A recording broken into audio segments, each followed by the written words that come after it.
जी अस्सलाम वालेकुम। कैफेट आज के लेक्चर का आगाज़ करते हैं। लेक्चर नंबर 3 है जी आज हमारा। आज के लेक्चर में हम जो कंसेप्ट डिस्कस करने जा रहे हैं वो आज जो हमारे एडिशनल प्रीमियम रिसोर्सेज हैं उनमें से एक रिसोर्स आपके साथ शेयर करने जा रहा हूँ आज। लाइव मेंटी क्विज़ ये क्या है, कैसे काम करता है, थोड़ी देर में इसके ऊपर डिस्कशन होगी। आज के लेक्चर में हम ये करेंगे, तकरीबन 20 से 25 मिनट इसके ऊपर लगेंगे। फिर कुछ प्रैक्टिकल एग्जांपल्स हम सीखेंगे। हमने जो भी कंसेप्ट स्टडी किया है मेरी कोशिश होगी कि उसको कुछ प्रैक्टिकल एग्जांपल के ज़रिए से एक्सप्लेन करूं, क्योंकि बाज़ औक़ात जो एग्जांपल्स होती हैं ये जहन में बैठ जाती हैं। ठीक है, ये रियल लाइफ कुछ केसेस होंगे वो आपके साथ डिस्कस करने हैं, ताकि आपको पता चले कि जो कंसेप्ट आप क्लास में सीख रहे हैं प्रैक्टिस में वो किस तरीके से अप्लाई होते हैं। फिर कुछ क्वेश्चंस की डिस्कशन करेंगे। होम असाइनमेंट्स में से मैं कुछ क्वेश्चन सेलेक्ट किया करूंगा डेली बेसिस के ऊपर। आपको जो भी होम असाइनमेंट दी जाएगी उसमें से हो सकता है सारे क्वेश्चन डिस्कस करूं, हो सकता है उनमें से कुछ सेलेक्ट करके आपके साथ डिस्कस करूं जो मेरे ख्याल में ज़्यादा अहम होंगे, जिनमें ज़्यादा कंसेप्ट होंगे। तो आज हम आपको कल होम असाइनमेंट दी थी ना, कितने स्टूडेंट्स ने होम असाइनमेंट किया, ज़रा हाथ उठाइए पता चले। चलिए, और कितने स्टूडेंट्स ने रिटर्न होम असाइनमेंट की है? क्यों नहीं की? पूरे बेंच ने की? क्यों नहीं की? इकट्ठे बैठ के डिसाइड किया था नहीं असाइनमेंट करने? किसी ने नहीं की पूरे बेंचों से? मर्जी आपकी। नहीं आज ना करें, आज कल नहीं, मैं चेक करनी। रीकैप फ्रीक्वेंटली यूज टर्म, कुछ टर्म्स जो कल हमने डिस्कस की थी लेकिन वो हमारे ऑडिट में बार बार तकरीबन हर लेक्चर में डिस्कस हो रही होंगी। मैं चाहता हूँ वो टर्म्स ज़्यादा अच्छे तरीके से जहन में बैठ जाए, उनको हम आज क्विकली रिवाइज करेंगे। और फिर इसके बाद आज सिर्फ एक कंसेप्ट हमने स्टडी करना है, वो भी लेंथी नहीं है, मॉडरेट लेवल का है, छोटा भी नहीं है लेंथी भी नहीं है। वो है definition and elements of assurance engagements. ये स्टडी करेंगे, ये हमारा आज का लेक्चर का प्लान है। ये सारी चीज़ें स्टडी करने जा रहे हैं हम। लेकिन लेक्चर की तरफ चलने से पहले आज के लेक्चर प्रीवियस लेक्चर में से कोई क्वेश्चन पूछना चाहते हो तो पूछ लीजिए। बल्कि पहले मुझे हाइब्रिड से पूछना दीजिए। हाइब्रिड क्लास रूम नंबर 6 में अगर आवाज़ ठीक जा रही है, जो इस क्लास के बिल्कुल साथ हाइब्रिड रूम है, अगर उसमें आवाज़ ठीक जा रही है तो हाथ उठा दीजिए। और अगर हाइब्रिड क्लास रूम नंबर 4 में आवाज़ ठीक जा रही है तो हाथ उठा दीजिए। शाबाश, चलिए आवाज़ ठीक जा रही है। प्रीवियस लेक्चर में से कोई क्वेश्चन पूछना चाहते हो पूछ लीजिए। शाबाश, वन बाय वन जी। क्वेश्चंस में जो भी आपके क्वेश्चंस हैं होम असाइनमेंट में, वो हम क्लास में भी डिस्कस करेंगे। ठीक है, अगर आपको होम असाइनमेंट में कोई भी प्रॉब्लम है तो वो भी हमने डिस्कशन करनी है उसके ऊपर। जी जी, इसके अलावा कोई क्वेश्चन? जी, TCW जी, ये एक ऐसी टर्म है जो तकरीबन डेली हम यूज़ कर रहे होंगे, ये भी मैंने रिकैप करवाना है। ठीक है जी, और कोई क्वेश्चन? जी,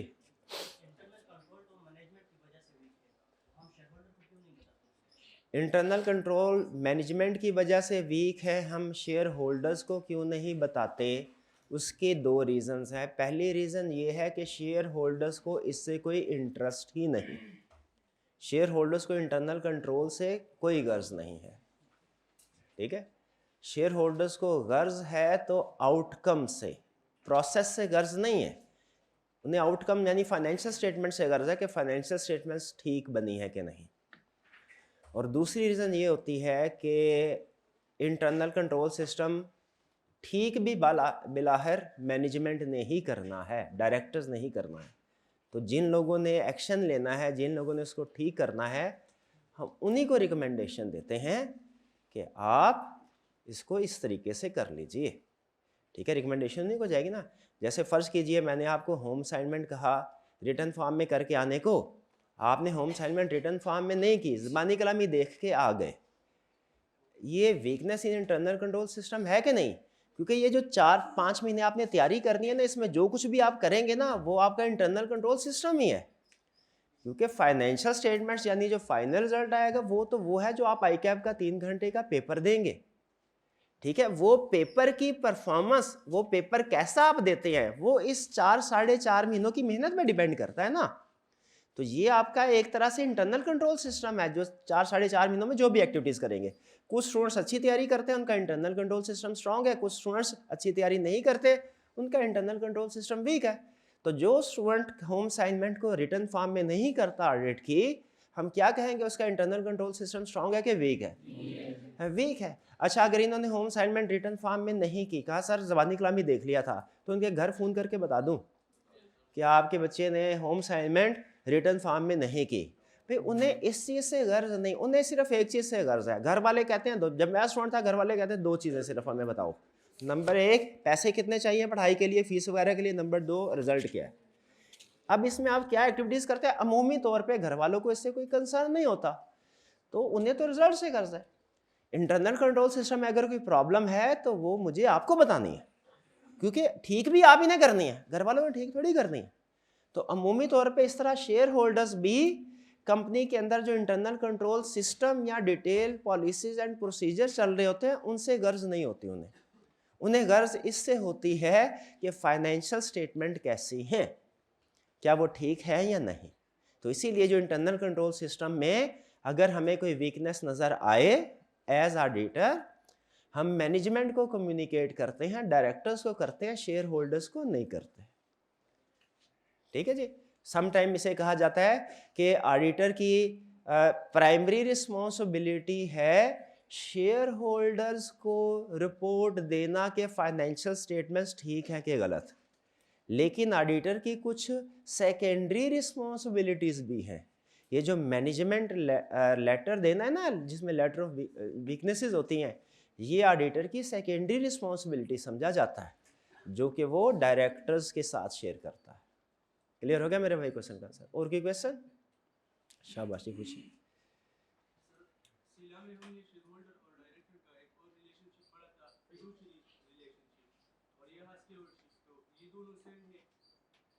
हाँ बिल्कुल, लॉ में आपने शायद वो एक फिड्यूशरी रिलेशनशिप पढ़ा होगा। बिल्कुल, यहाँ पे स्टेवर्डशिप वो उसी कंसेप्ट से रिलेट करता है, ये इनडायरेक्टली वही कंसेप्ट है। देखिए बाज़ औक़ात ना, लेकिन लॉ मेकर कुछ अल्फाज और इस्तेमाल करते हैं और ऑडिटिंग प्रोफेशन में वही चीज़, उसी चीज़ के लिए लफ्ज़ कुछ और इस्तेमाल हो रहा होता है। ठीक है, तो हम यहाँ पे ऑडिट में वही वर्ड यूज़ करेंगे जो ऑडिटिंग प्रोफेशन में होता है, क्योंकि ये ऑडिट का पेपर है ना। तो हालांकि उसी कंसेप्ट को लॉ में आप कहते हैं फिड्यूशरी रिलेशनशिप, लेकिन उसे यहाँ पे क्या कहेंगे? स्टीवर्डशिप। इसी तरह एक और लफ्ज़ कल एक स्टूडेंट ने पूछा था कि सर हमने ये स्टडी किया था, वो डायरेक्टर्स रिपोर्ट का एक टॉपिक होता था कंपनी लॉ में, उसमें होता था कि अगर ऑडिट रिपोर्ट क्वालिफाइड है तो उसकी एक्सप्लेनेशन दी जाएगी। तो वो क्वालिफाइड यहाँ पे मॉडिफाइड आप कह रहे हैं, तो वो एक ही बात है, बिल्कुल कंसेप्चुअली एक ही है, लेकिन यहाँ पे आपने वर्ड कौन सा यूज़ करना है? मॉडिफाइड। ठीक है, वो रिलेट सिर्फ इसलिए करवा देता हूँ ताकि जिन स्टूडेंट्स ने वो कंपनी लॉ पढ़ा हुआ है वो कंसेप्ट उनको आसानी से समझ आ जाए। अच्छा, ये वही चीज़ है जो हमने पढ़ी हुई है।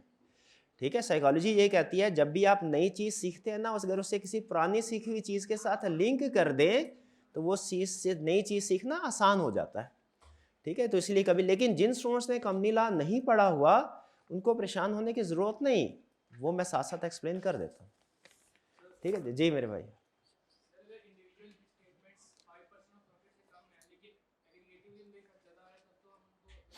हाँ, इन्होंने कहा सर कल हमने ये स्टडी किया था कि ऑडिटर ऑल मिस स्टेटमेंट्स को आइडेंटिफाई नहीं करता, वो अमूमी तौर पे मटेरियल मिस स्टेटमेंट्स को आइडेंटिफाई करता है।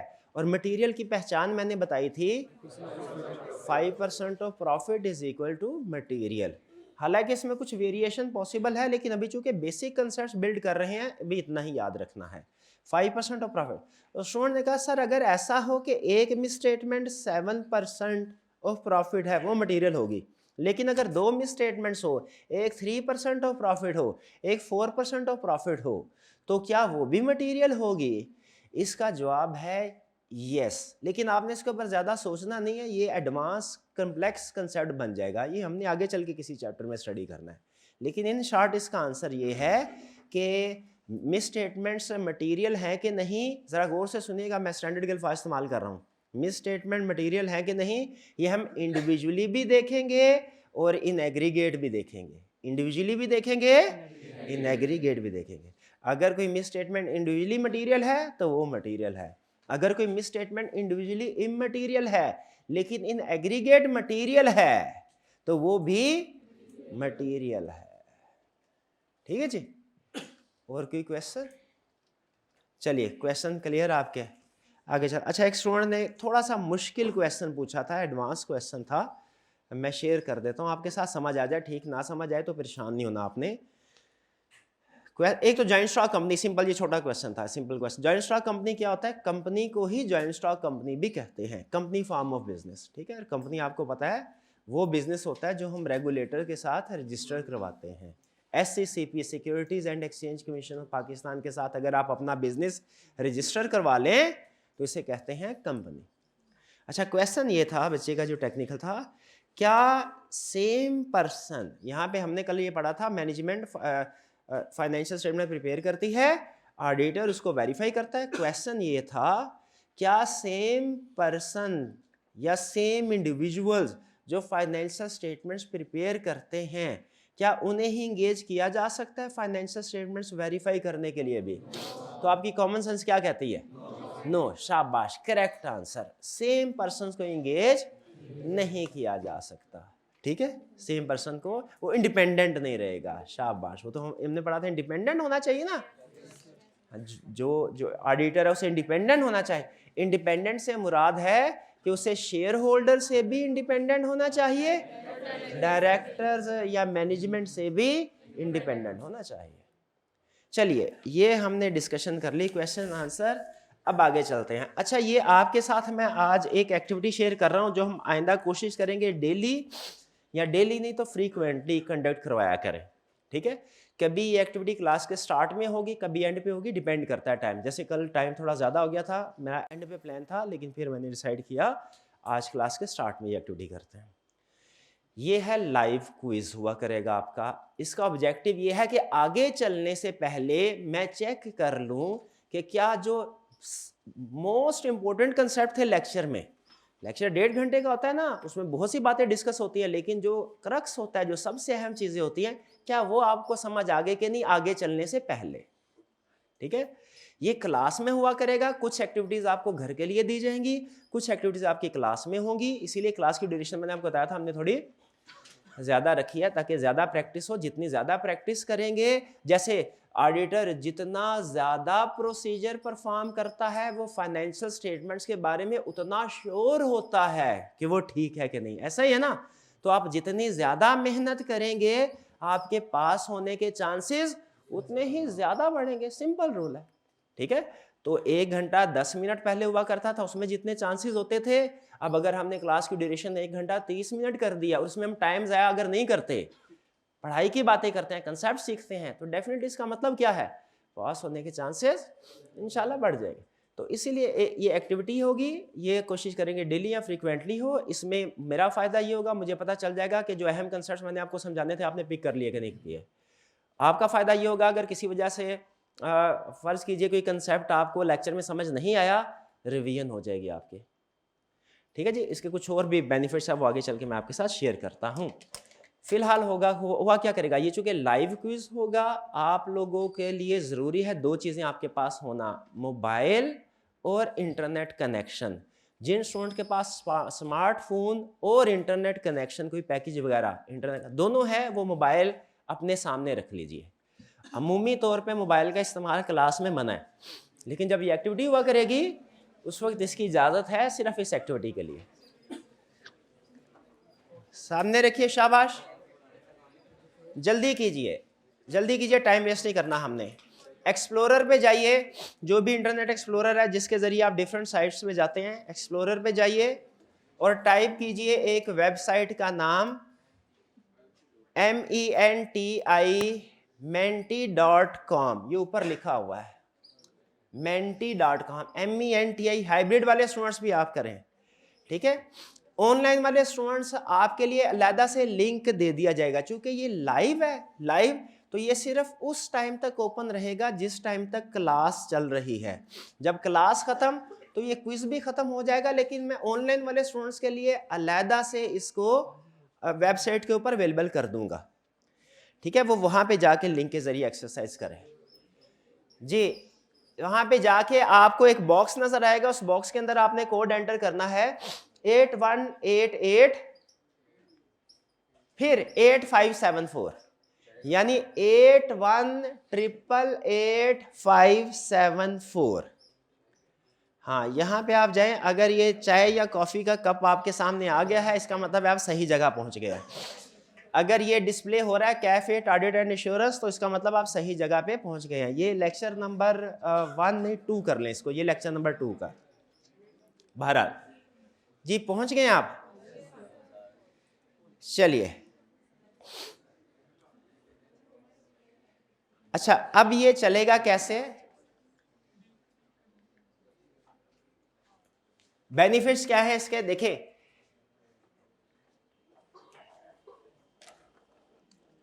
सबसे पहला बेनिफिट है इसका बड़ा कि आपके कंसेप्ट्स की रिवीजन और टेस्टिंग हो जाएगी। जो लेक्चर के मेन कंसेप्ट्स है ना, एक दफा फिर टेस्ट हो जाएंगे, समझ लग जाएगी हमें कि हमने पिछला लेक्चर अच्छे तरीके से कवर कर लिया, आगे चलने के लिए तैयार है, नई चीज़ें सीखने के लिए तैयार है, पिछली चीज़ें कवर्ड, आगे चलने के लिए।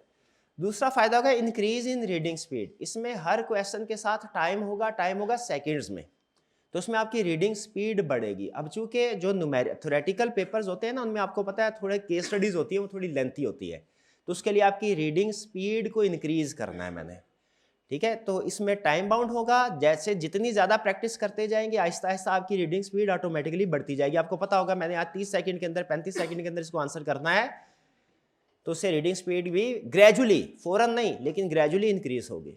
तीसरा फायदा होगा quick analysis of information and decision making. जो भी इंफॉर्मेशन आपके सामने प्रेजेंट की जा रही है, अगेन टाइम बाउंडेड है, तो आपने क्विकली इसको एनालिसिस करना होगा और करेक्ट एनालिसिस करना होगा।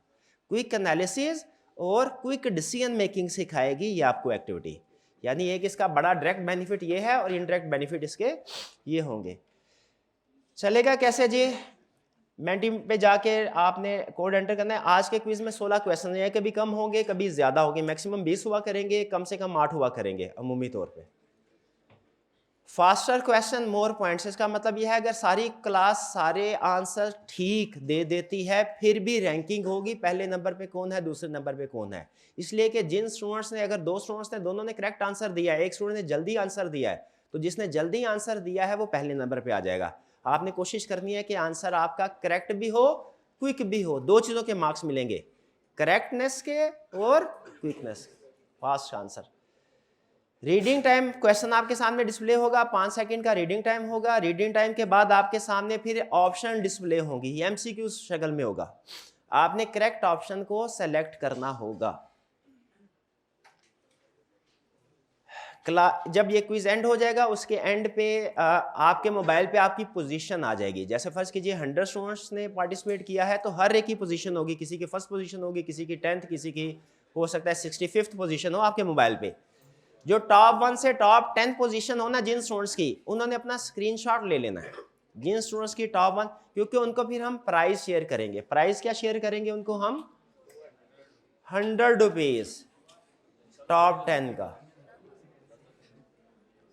तैयार है जी? चलिए, तकरीबन हमें कितने 135 प्लेयर्स ने ज्वाइन कर लिया है। चलें, काफ़ी हो गया, 140 काफ़ी जी। हाइब्रिड क्लास में स्टूडेंट्स ने भी ज्वाइन कर लिया जिन्होंने ज्वाइन करना था। चलिए बस ठीक है, स्टार्ट करें जी। जी, पहला क्वेश्चन, अभी आपके मोबाइल की स्क्रीन पे क्वेश्चन डिस्प्ले होगा, ये सामने देखने की जरूरत नहीं है आपको, आपके मोबाइल की स्क्रीन। हाँ, जिन स्टूडेंट के पास, जो स्टूडेंट पार्टिसिपेट नहीं कर रहे किसी वजह से, मोबाइल फॉर एग्जाम्पल के पास नहीं है, वो सामने देख लीजिए, डिस्कशन हम सामने करेंगे जी। स्टार्ट करते हैं। पहला क्वेश्चन, सॉरी, पहला क्वेश्चन ये रहा जी।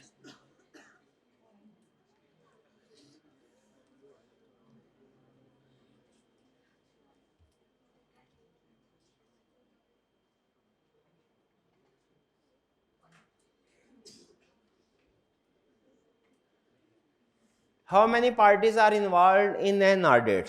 कितनी पार्टीज इन्वॉल्व होती हैं? 2, 3 या 4? 3, शाबाश, 3 पार्टीज इन्वॉल्व होती हैं। आपको याद है कौन कौन सी? शेयर होल्डर्स, मैनेजमेंट और ऑडिटर्स। शाबाश शाबाश।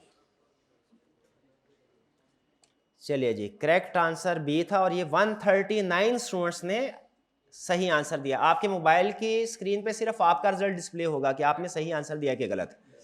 सामने स्क्रीन पे आपको सारी क्लास का रिजल्ट, इसका मतलब है मुझे एज टीचर अब पता चल गया कि ये कंसेप्ट मेरे स्टूडेंट्स का तकरीबन ठीक है। ठीक है, 3 पार्टीज हैं। आगे चलते हैं जी।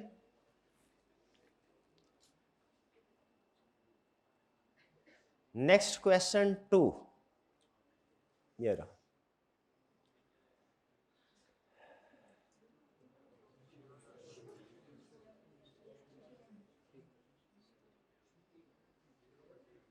Who appoints auditor? ऑडिटर को कौन अपॉइंट करता है?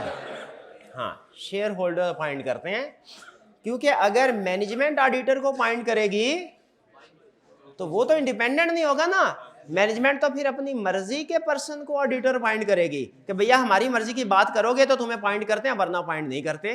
तो ऑडिटर को अपॉइंट कौन करता है? Share holder. शाबाश। तो इसमें देखते हैं कितने स्टूडेंट्स ने करेक्ट आंसर किया है। 145। 12 स्टूडेंट्स ने अभी भी गलत आंसर दिए। चलिए, ये हो सकता है कल छुट्टी पे हो। आगे चलते हैं। नेक्स्ट थर्ड क्वेश्चन ये रहा आपके सामने।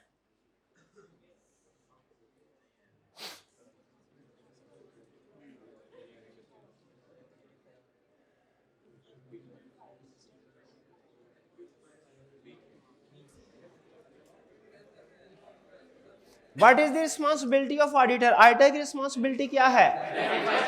हाँ, टू प्रिपेयर फाइनेंशियल स्टेटमेंट। नहीं, ये तो मैनेजमेंट की जिम्मेदारी है। टू वेरीफाई फाइनेंशियल स्टेटमेंट्स, हाँ ये जिम्मेदारी। बोथ ए एंड बी नहीं, ये भी स्टूडेंट ने क्वेश्चन पूछा था कि क्या जो फाइनेंशियल स्टेटमेंट प्रिपेयर कर सकता है वही ऑडिटर अपॉइंट हो सकता है? हमने कहा था नहीं हो सकता। तो रिस्पॉन्सिबिलिटी तो शेयर ऑडिटर की रिस्पॉन्सिबिलिटी क्या है? हाँ, अगर मैं आपसे पूछता ना मैनेजमेंट की रिस्पॉन्सिबिलिटी क्या है, फिर आप ए सेलेक्ट करते। शाबाश। नेक्स्ट क्वेश्चन 4 ये रहा जी आपके सामने।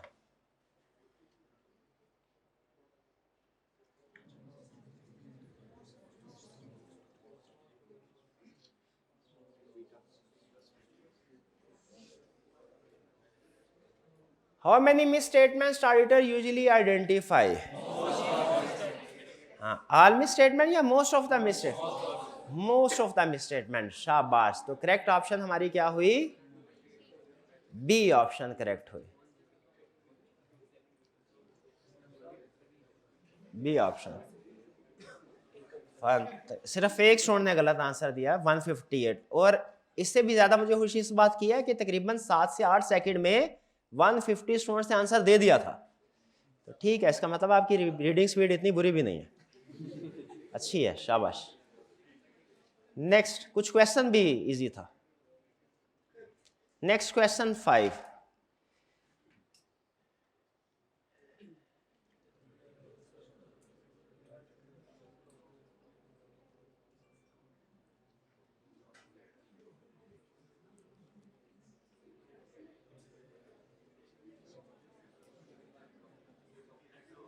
अगर ऑडिटर कंपनी का शेयर होल्डर है तो क्या वो उस कंपनी के लिए इंडिपेंडेंट है? इसका जवाब नहीं, उस कंपनी के लिए इंडिपेंडेंट नहीं है जिसका शेयर। हाँ, क्या किसी दूसरी कंपनी के लिए इंडिपेंडेंट है? बिल्कुल दूसरी के लिए इंडिपेंडेंट होगा, लेकिन जिस कंपनी के शेयर्स खरीदे उसके लिए वो इंडिपेंडेंट नहीं है। वो जब ऑडिटर खुद ही शेयर होल्डर बन गया तो वो 3 पार्टी थोड़ी रहा, वो तो एक तरह से 2 पार्टीज हो गया। इसमें ऑडिटर इंडिपेंडेंट नहीं है। नेक्स्ट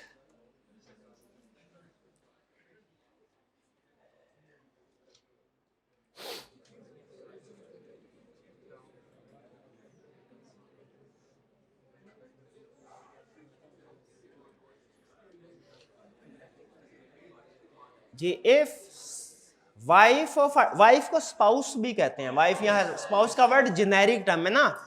जो जेनेरिक टर्म्स होते हैं वो एक से ज्यादा सिचुएशन में यूज हो सकते हैं। तो स्पाउस का वर्ड जेनेरिक, बाजू का एग्जाम में स्पाउस का वर्ड यूज कर देता है। Spouse of auditor chief executive company is auditor independent of that company. अच्छा, जिस कंपनी में स्पाउस चीफ एग्जीक्यूटिव है उसके लिए इंडिपेंडेंट नहीं है। हाँ, बाकी की कंपनीज के लिए इंडिपेंडेंट है, ये जहन में रखिएगा कंसेप्ट। तो क्या वो इंडिपेंडेंट है? नो, नहीं इंडिपेंडेंट। ये 20 स्टूडेंट्स का ख्याल है कि वो इंडिपेंडेंट है। नहीं भाई, ये ख्याल गलत है, ये ख्याल गलत है जी। क्वेश्चन 7 ये राजी।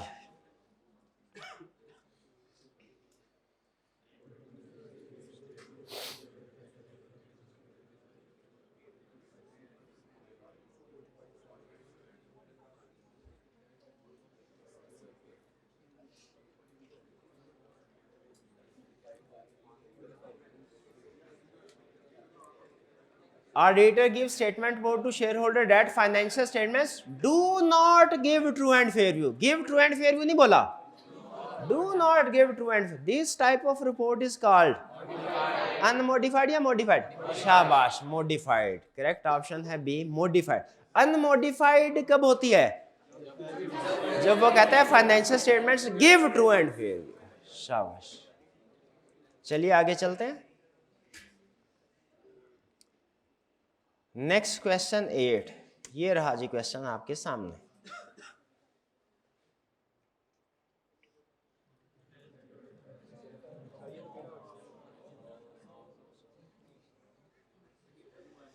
जी ये तो 3 सेकंड में जवाब देते हैं। Does an auditor identify all misstatements in financial statements?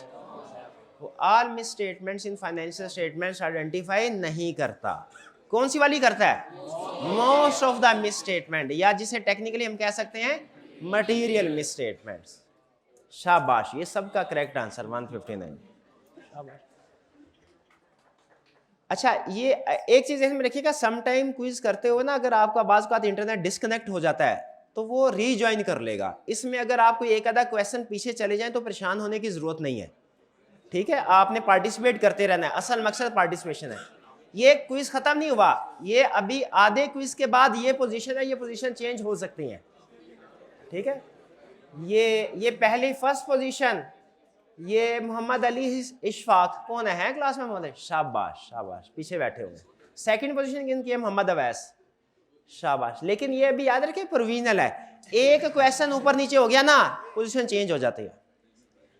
अच्छा नेक्स्ट, ये क्विज में शामिल नहीं है, ये आपसे वैसे इंफॉर्मेशन ले रहे हैं हम, ये क्विज में शामिल नहीं है।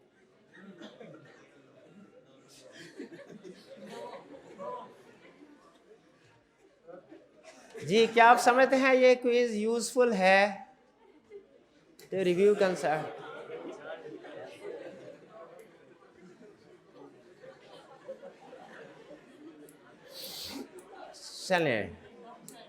चलें ठीक है, ज़्यादातर स्टूडेंट्स कह रहे हैं कि ये यूज़फुल है। इस स्लाइड का कोई करेक्ट आंसर नहीं है, ये सिर्फ आपसे इंफॉर्मेशन ली जा रही है। चलिए ठीक है, अब हम आगे चलते हैं।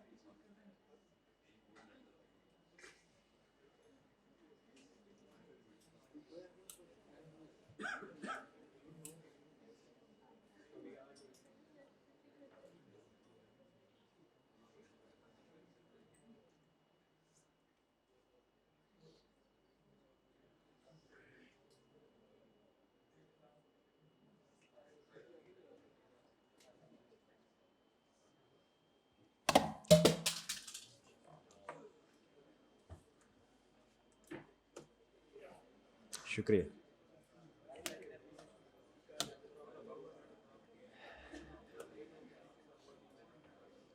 चलिए तैयार हो जाए नेक्स्ट क्वेश्चन के लिए। 8 क्वेश्चन है। नेक्स्ट क्वेश्चन है आपके सामने ये।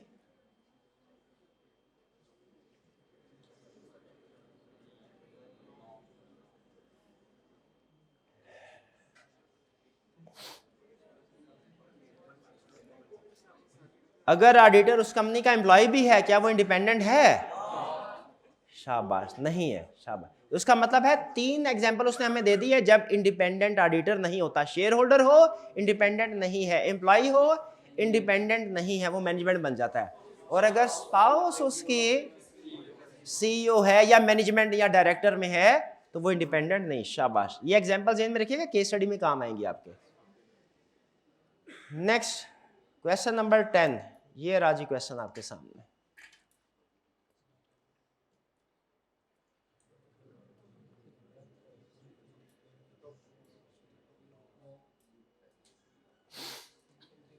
जी, अब ये मटीरियलिटी वाले कंसेप्ट की एप्लीकेशन है। प्रॉफिट 1 मिलियन है, 100 की ओवर स्टेटमेंट क्या मटीरियल है?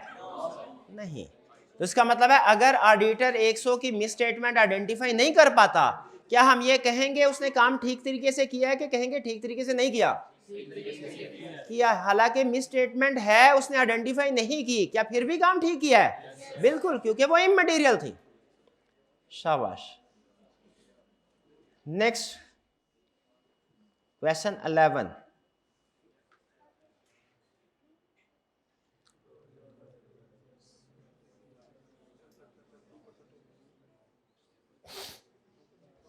अब इसमें थोड़ा कैलकुलेशन करनी पड़ेगी आपको। प्रॉफिट 1 मिलियन है, 1 मिलियन मतलब 10 लाख, तो 10 लाख एंटर करना है कैलकुलेटर पे। उसका 5% कितना होगा? 50,000। अब अंडर स्टेटमेंट है बैड डेट की 200,000 से, तो ये मिस स्टेटमेंट है? बिल्कुल मिस स्टेटमेंट है। और मटेरियल है कि इमटेरियल? मटेरियल। शाबाश, ये मिस स्टेटमेंट मटेरियल है क्योंकि 50,000 से ज्यादा है ना। अच्छा, ये जहन में रखिएगा, आपने अमाउंट कैलकुलेट करके कंपैरिजन करना है, परसेंटेज कैलकुलेट करके कंपैरिजन नहीं करना। ये सूल जहन में रखिएगा। मटेरियलिटी कैलकुलेट करनी है तो क्या करना है? अमाउंट। नेक्स्ट क्वेश्चन 12, ये राजी आपके सामने।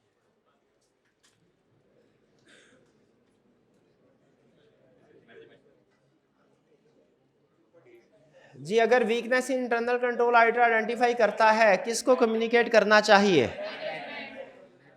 शाबाश। मैनेजमेंट को, शेयर होल्डर्स को, या दोनों को? मैनेजमेंट को कम्युनिकेट करना चाहिए। और कैसे कम्युनिकेट करता है? ज़बानी कलामी या रिटन फॉर्म में?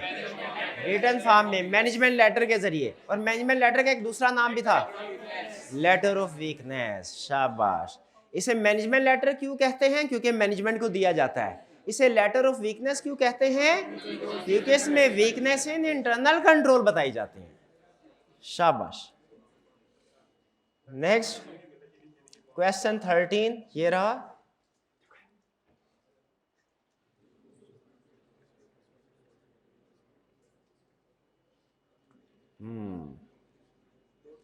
अब ये यहां नजर नहीं आ रहा होगा आपको, है ना, लेकिन मोबाइल पे नजर आ रहा होगा। विच of the following is not A correct? Correct नहीं पूछ रहा, नॉट ए करेक्ट, गलत पूछ रहा है। पहला, ऑडिटर कम्युनिकेट्स टू मैनेजमेंट, ये तो करेक्ट है, तो हमने तो नॉट करेक्ट ढूंढना है, पहले वाला नहीं। दूसरा, increase risk of material misstatement, ये भी करेक्ट है। वीकनेस इन इंटरनल कंट्रोल हो, रिस्क बढ़ जाता है, गलतियों का रिस्क बढ़ जाता है, ये भी ठीक है, हमने तो नॉट करेक्ट ढूंढना है। फिर इश्यूज मॉडिफाइड रिपोर्ट, ये गलत है, क्योंकि मॉडिफाइड रिपोर्ट तो जब मिस स्टेटमेंट होती है तब इशू की जाती है। जब वीकनेस इन इंटरनल कंट्रोल हो, मॉडिफाइड रिपोर्ट तब नहीं इशू की जाती, तब तो मैनेजमेंट लेटर इशू किया जाता है। ठीक है, तो ये गलत है। शाबाश। और डी कौन सा, मैं पढ़ के बता देता हूं, शायद यहां दिखने में आपको छोटा सा। Increase his audit procedure, increase, हाँ बिल्कुल, ऑडिट प्रोसीजर भी इंक्रीज हो जाते हैं उससे, ऑडिट प्रोसीजर भी इंक्रीज हो जाए। तो करेक्ट ऑप्शन हमारी, यानी जो गलत ढूंढनी थी, वो कौन सी? सी। यानी जब वीकनेस इन इंटरनल कंट्रोल सामने आए, हम मैनेजमेंट को कम्युनिकेट करेंगे, रिस्क बढ़ाएंगे, प्रोसीजर बढ़ाएंगे, लेकिन मॉडिफाइड रिपोर्ट इशू नहीं करते। याद रखिए, there is a difference between, लिख ले, there is difference between risk of misstatement and misstatement. Risk of misstatement कुछ और है, मिस स्टेटमेंट कुछ और है। रिस्क ऑफ फेलियर कुछ और है, फेलियर कुछ और है। ठीक है, ये जेन में रखिएगा, रिस्क ऑफ मिस स्टेटमेंट में और मिस स्टेटमेंट में फर्क है। आगे चलते हैं जी। There is difference between risk of misstatement and misstatement, सिर्फ यही।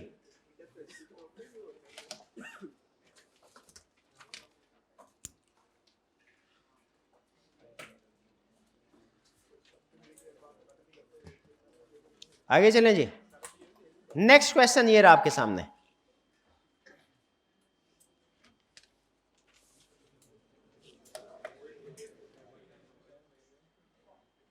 कौन सी मिस स्टेटमेंट करेक्ट है? अगेन फॉन्ट साइज थोड़ा कम है, कोई बात नहीं, मैं बोल देता हूं। मोबाइल पे आपको सही डिस्प्ले नजर आ रहा होगा।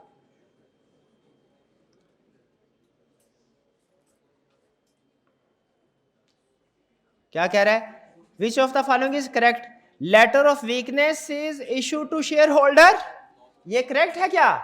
नहीं, letter of weakness issue to shareholder ये गलत है, वो तो मैनेजमेंट को इशू किया जाता है। फिर misstatement corrected, misstatements corrected by management are included in audit report, ये नहीं लिखा, ये नहीं है, ठीक है। मिस स्टेटमेंट जो करेक्ट हो जाए ऑडिट रिपोर्ट में नहीं लिखी जाती, ठीक है। फिर इसके बाद सी क्या है कि auditor should not waste time on understanding internal control, सही कह रहा है। ऑडिटर को इंटरनल कंट्रोल पे टाइम वेस्ट नहीं करना चाहिए, सही कह रहा है कि गलत कर रहा है? कह रहा है करना चाहिए, क्योंकि वो टाइम वेस्ट नहीं है, उससे तो रिस्क सामने आता है, ये भी गलत बात कर रहा है। और चौथी बात कौन सी है? If internal control is strong auditor performs less procedure, ये बात ठीक है, ये बात ठीक है। आपके मोबाइल पे सही फॉन्ट साइज डिस्प्ले हो रहा है, यहां पे थोड़ा जगह कम होती है ना उसकी। नेक्स्ट,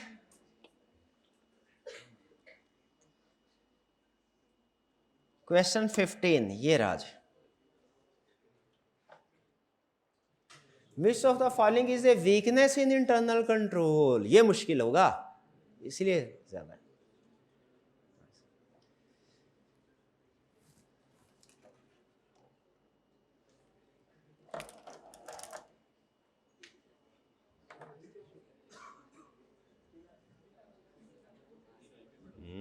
ये मुश्किल था।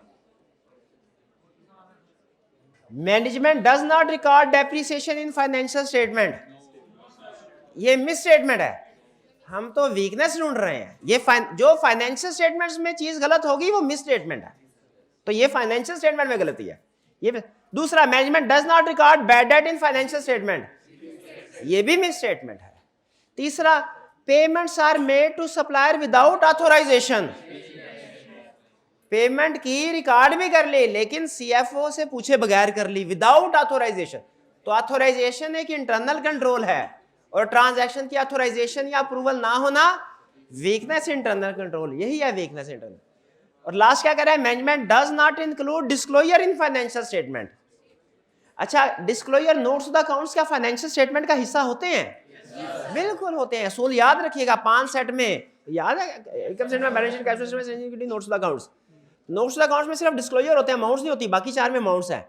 लेकिन अगर इसमें भी गलती हो ना, वो भी misstatement in financial statement कहलाएगी, असूल याद रखिएगा, क्योंकि नोट्स द अकाउंट्स भी फाइनेंशियल स्टेटमेंट का हिस्सा है। चल जी, मटीरियलिटी नहीं, अभी सिर्फ हमने ये देखना है कि मिस स्टेटमेंट है कि वीकनेस इन इंटरनल कंट्रोल है। हाँ, वो सीखेंगे। देखिए, आप एडवांस क्वेश्चन पूछ रहे हैं मेरे से। लास्ट क्वेश्चन है जी आपका, ये रहा लास्ट क्वेश्चन।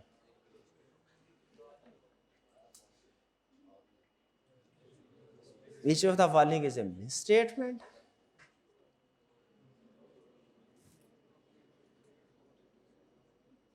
अब मिसस्टेटमेंट ढूंढनी है।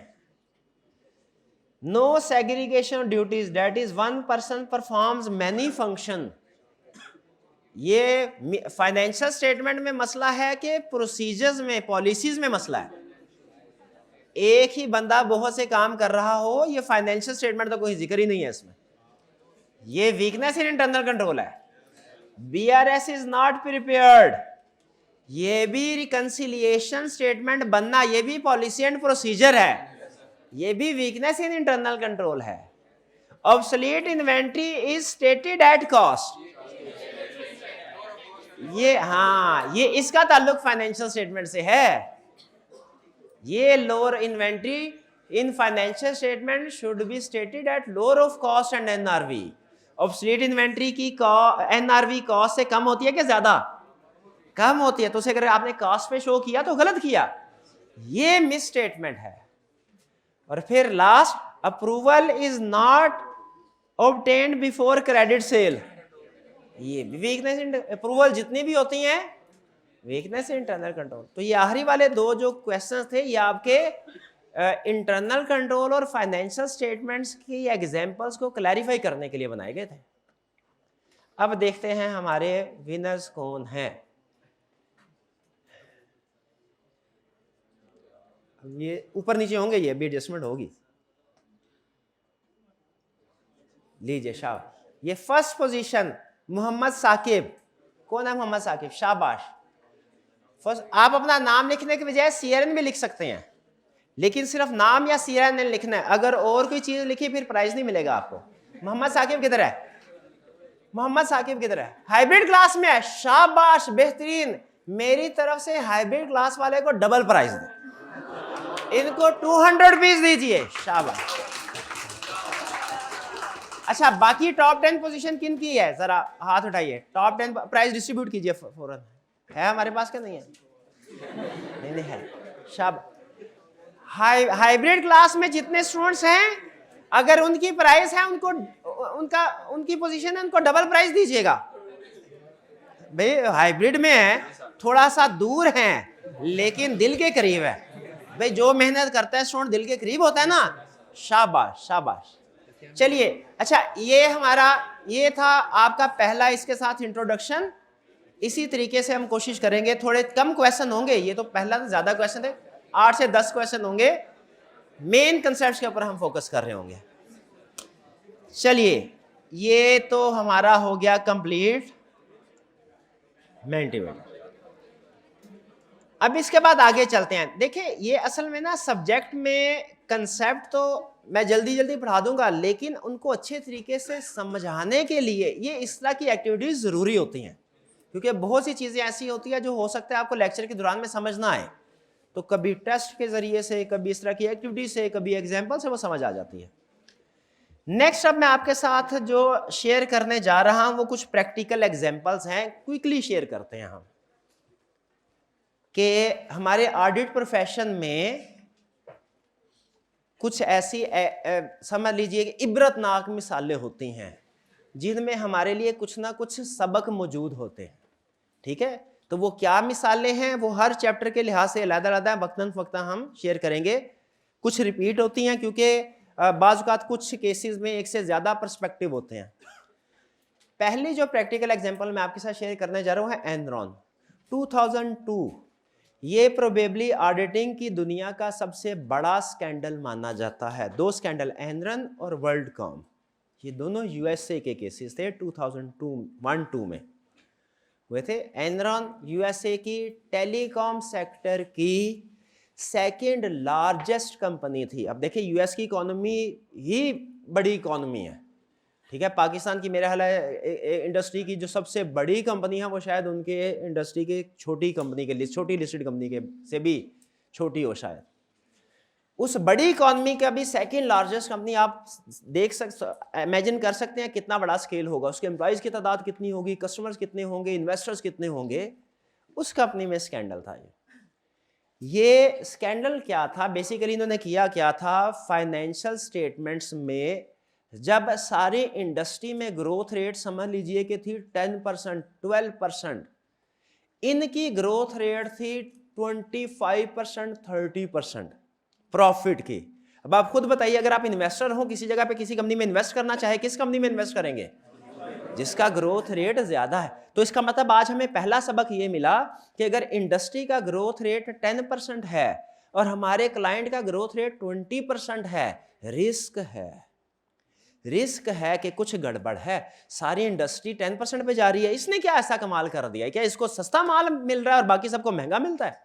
कुछ ना कुछ गड़बड़ है। कोरोना के अंदर अगर फर्ज कीजिए बाकी की इंडस्ट्री की ज्यादातर कंपनीज ने लॉस रिपोर्ट किया है, आप जिस कंपनी के ऑडिटर पॉइंट हुए हैं उसने प्रॉफिट रिपोर्ट किया है, रिस्क है कि नहीं? रिस्क। तो इंडस्ट्री से हटके जब फाइनेंशियल स्टेटमेंट आपके सामने आ जाए ना, समझ लीजिएगा कि इसमें रिस्क है।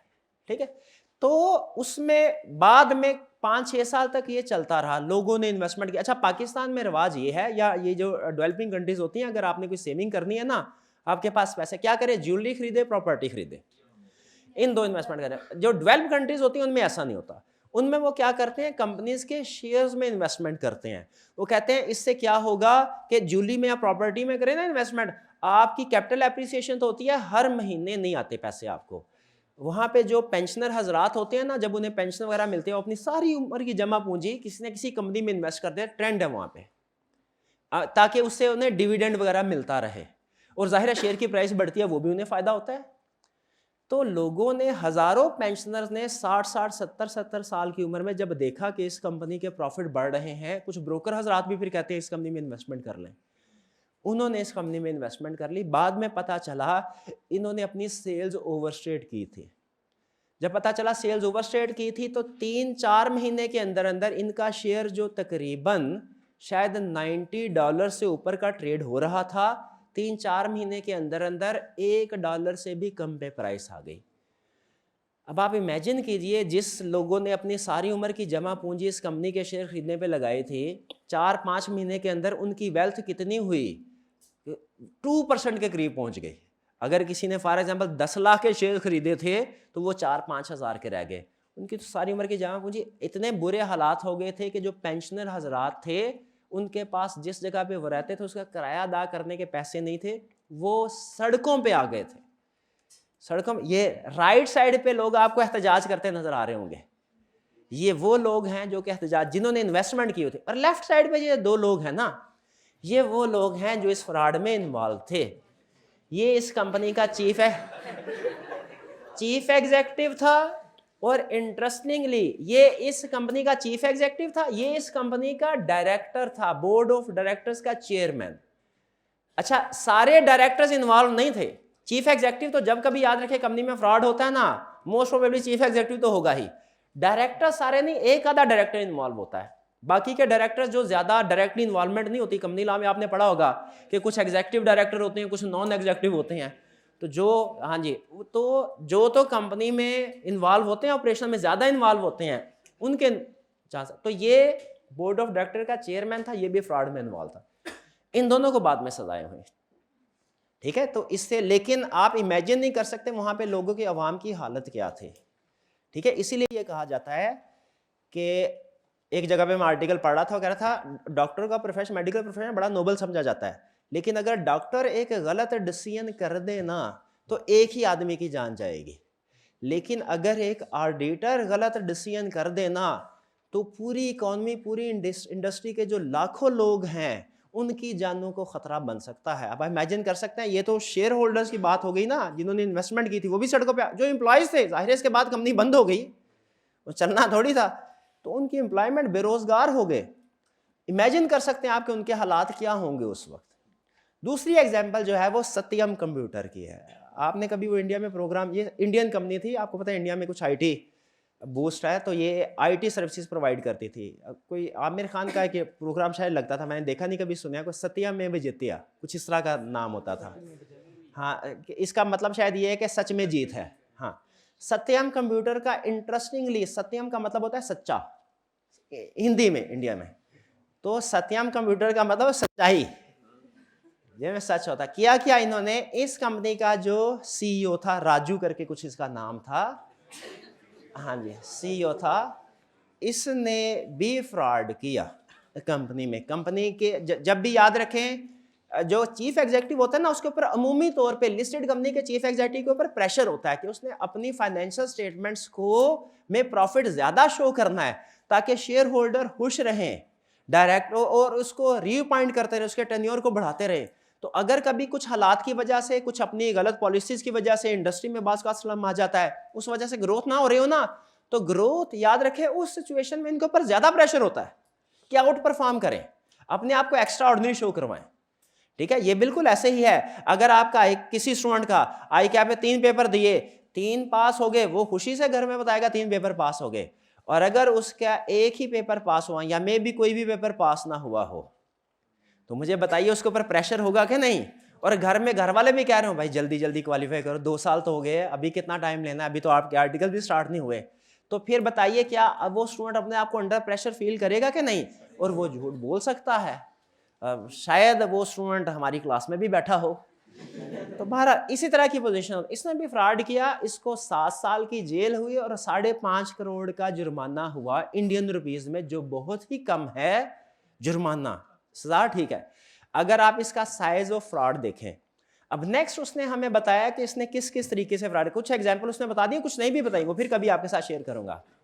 कह रहा है टोटल 8,000 करोड़ इंडियन रुपीस के करीब का फ्रॉड था, 8,000 करोड़ का, और इसमें उसने 5,500 करोड़ के करीब का फ्रॉड तो सिर्फ सेल्स में था, उसने फिक्टिशियस रेवेन्यू रिपोर्ट किया था, फेक रेवेन्यू। और फेक रेवेन्यू कैसे रिकॉर्ड करते हैं वाला, डेटर्स डेबिट सेल्स क्रेडिट, ये और आगे चल के एक फ्रॉड का चैप्टर पढ़ेंगे जिसमें वो हमें ये सिखाता है कि दुनिया में जो सबसे ज्यादा फ्रॉड किया जाता है ना जिस ट्रांजैक्शन में, वो है डेटर्स डेबिट सेल्स क्रेडिट। तो एक तो इसने ये बड़ा फ्रॉड किया, फिर इसके अलावा फिक्टिशियस 1,000 करोड़ का फ्रॉड उसने और क्या किया, फिक्टिशियस इंटरेस्ट इनकम रिकॉर्ड की, इंटरेस्ट फेक इंटरेस्ट इनकम कहीं पे थी नहीं, कभी रेट गलत इस्तेमाल कर लिया, एग्री हुआ है कॉन्ट्रैक्ट में 8%, उसने कर लिया 18%, 18% पे, ठीक है। तो इस तरीके से फेक रेवेन्यू रिकॉर्ड किया, कुछ पे इंटरेस्ट था ही नहीं, ठीक है। जैसे करंट अकाउंट में पैसे रखवाए हुए फॉर एग्जांपल, उसके ऊपर इंटरेस्ट रिकॉर्ड कर लिया वगैरह वगैरह,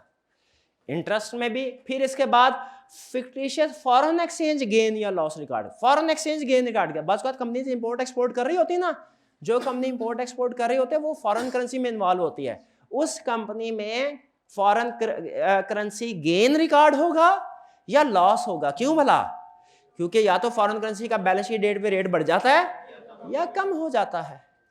लेकिन अगर आपको लगे कि हमेशा बढ़ ही रहा है तो फिर प्रॉब्लम होती है, परेशानी होती है। तो ये उसने कुछ 200 करोड़ के करीब का, और भी छोटे छोटे, यानी मिल मिला के कोई 8,000 करोड़ के करीब हो गया था, 6-6,500 का उसने हिसाब दे दिया है, बाकी सारे डिटेल बात उसने नहीं बताई, ठीक है। फिर वो बता रहा है इसके 500 क्लाइंट थे, 45,000 एम्प्लॉयज थे, सारे एम्प्लॉयज फारग, 500 क्लाइंट्स। अब जाहिर है क्लाइंट्स ऐसी कंपनी के साथ डीलिंग करेंगे, कोई नहीं करेंगे, ठीक है। और फिर कह रहा है अभी तक, यानी जिस वक्त ये आर्टिकल पब्लिश हुआ उस वक्त तक वो कह रहा है तकरीबन 3 साल हो गए हैं राजू भैया को, वो जेल में है, अभी 4 साल मजीद उन्होंने, लेकिन अब मुद्दत पूरी, क्योंकि 2009 का केस था। तो इससे इसने आपको एडिशनली ये भी बताया कि किस तरीके से फ्रॉड हो सकता है। तो असूल याद रखिएगा, जो जब मैनेजमेंट फ्रॉड करने पे आती है ना, वो किसी भी एरिया में फ्रॉड कर सकते हैं, वो रेवेन्यू में भी कर सकते हैं, वो परचेजेस में भी कर सकते हैं, वो सैलरीज में भी कर सकते हैं, वो इंटरेस्ट में भी कर सकते हैं, वो फॉरेन करेंसी गेन में भी कर सकते हैं, डेप्रिसिएशन में भी कर सकते हैं, ठीक है जी। तो ये फिलहाल आज के लिए 2 एग्जाम्पल। अच्छा, मुझे एक जो रिलेट करना चाहता हूं, ये जो चीफ एग्जीक्यूटिव थे इन कंपनीज के, और एक में डायरेक्टर भी एक इन्वॉल्व था, मुझे बताइए शेयर होल्डर्स का और इनके अगर रिलेशनशिप को देखें, मेरा पहला सवाल, क्या ये स्टीवर्ड थे? बिल्कुल, क्या स्टीवर्ड थे, लेकिन क्या उन्होंने अपना रोल पूरा किया स्टीवर्डशिप का? नहीं किया, उन्होंने उन एसेट्स को सही तरीके से यूज नहीं किया। फिर एजेंट थे, इन्हें प्रिंसिपल के बेस्ट इंटरेस्ट में काम करना चाहिए था, लेकिन ये अपनी जॉब के लिए, अपने बोनस के लिए, अपनी जॉब को सिक्योर करने के लिए फेक फाइनेंशियल स्टेटमेंट्स बना के शेयर होल्डर्स को बेचते रहे। क्या इन्होंने एजेंट का रोल प्ले किया? नहीं किया। और सबसे बड़ी एग्जांपल, अकाउंटेबल थे, अकाउंटेबिलिटी के लिए फाइनेंशियल स्टेटमेंट्स प्रिपेयर करके देना होती है, इन्होंने फाइनेंशियल स्टेटमेंट प्रिपेयर करके दी, लेकिन क्या आप समझते हैं कि इन्होंने सही तरीके से अकाउंटेबिलिटी का मुजाहरा किया? नहीं किया, ठीक है। तो ये इसका मतलब है कि जब फ्रॉड होता है तो ये जो रिलेशनशिप होता है शेयर होल्डर्स का और डायरेक्टर मैनेजमेंट का, ये तीनों एलिमेंट्स उसमें डिस्टर्ब होते हैं। क्लियर? ये थे हमारे केसेस। अच्छा, अब एक सवाल का जवाब जो कि बहुत ज्यादा हॉट क्वेश्चन होता था उन दिनों में जब ये फ्रॉड है, उसका जवाब मैं आपको नहीं दे रहा। क्या आप में से कोई स्टूडेंट बता सकता है कि वो सवाल क्या है? ऑडिटर कहाँ था? शाबाश, बेहतरीन, ऑडिटर कहाँ था? इसका जवाब 6 साल हो गए थे। हाँ, इसका जवाब मैं नहीं आपको दे रहा, ठीक है। फ्रॉड में इन्वॉल्व था, चले किसी हद तक कह सकते हैं। चलिए, अच्छा अब वापिस आते हैं। अब हमने क्या करना है? क्वेश्चंस को डिस्कस करना है, ऐसा ही है। अब प्रैक्टिकल एग्जांपल हो गई, अब हम करते हैं क्वेश्चंस को डिस्कस। जी जी मेरे भाई,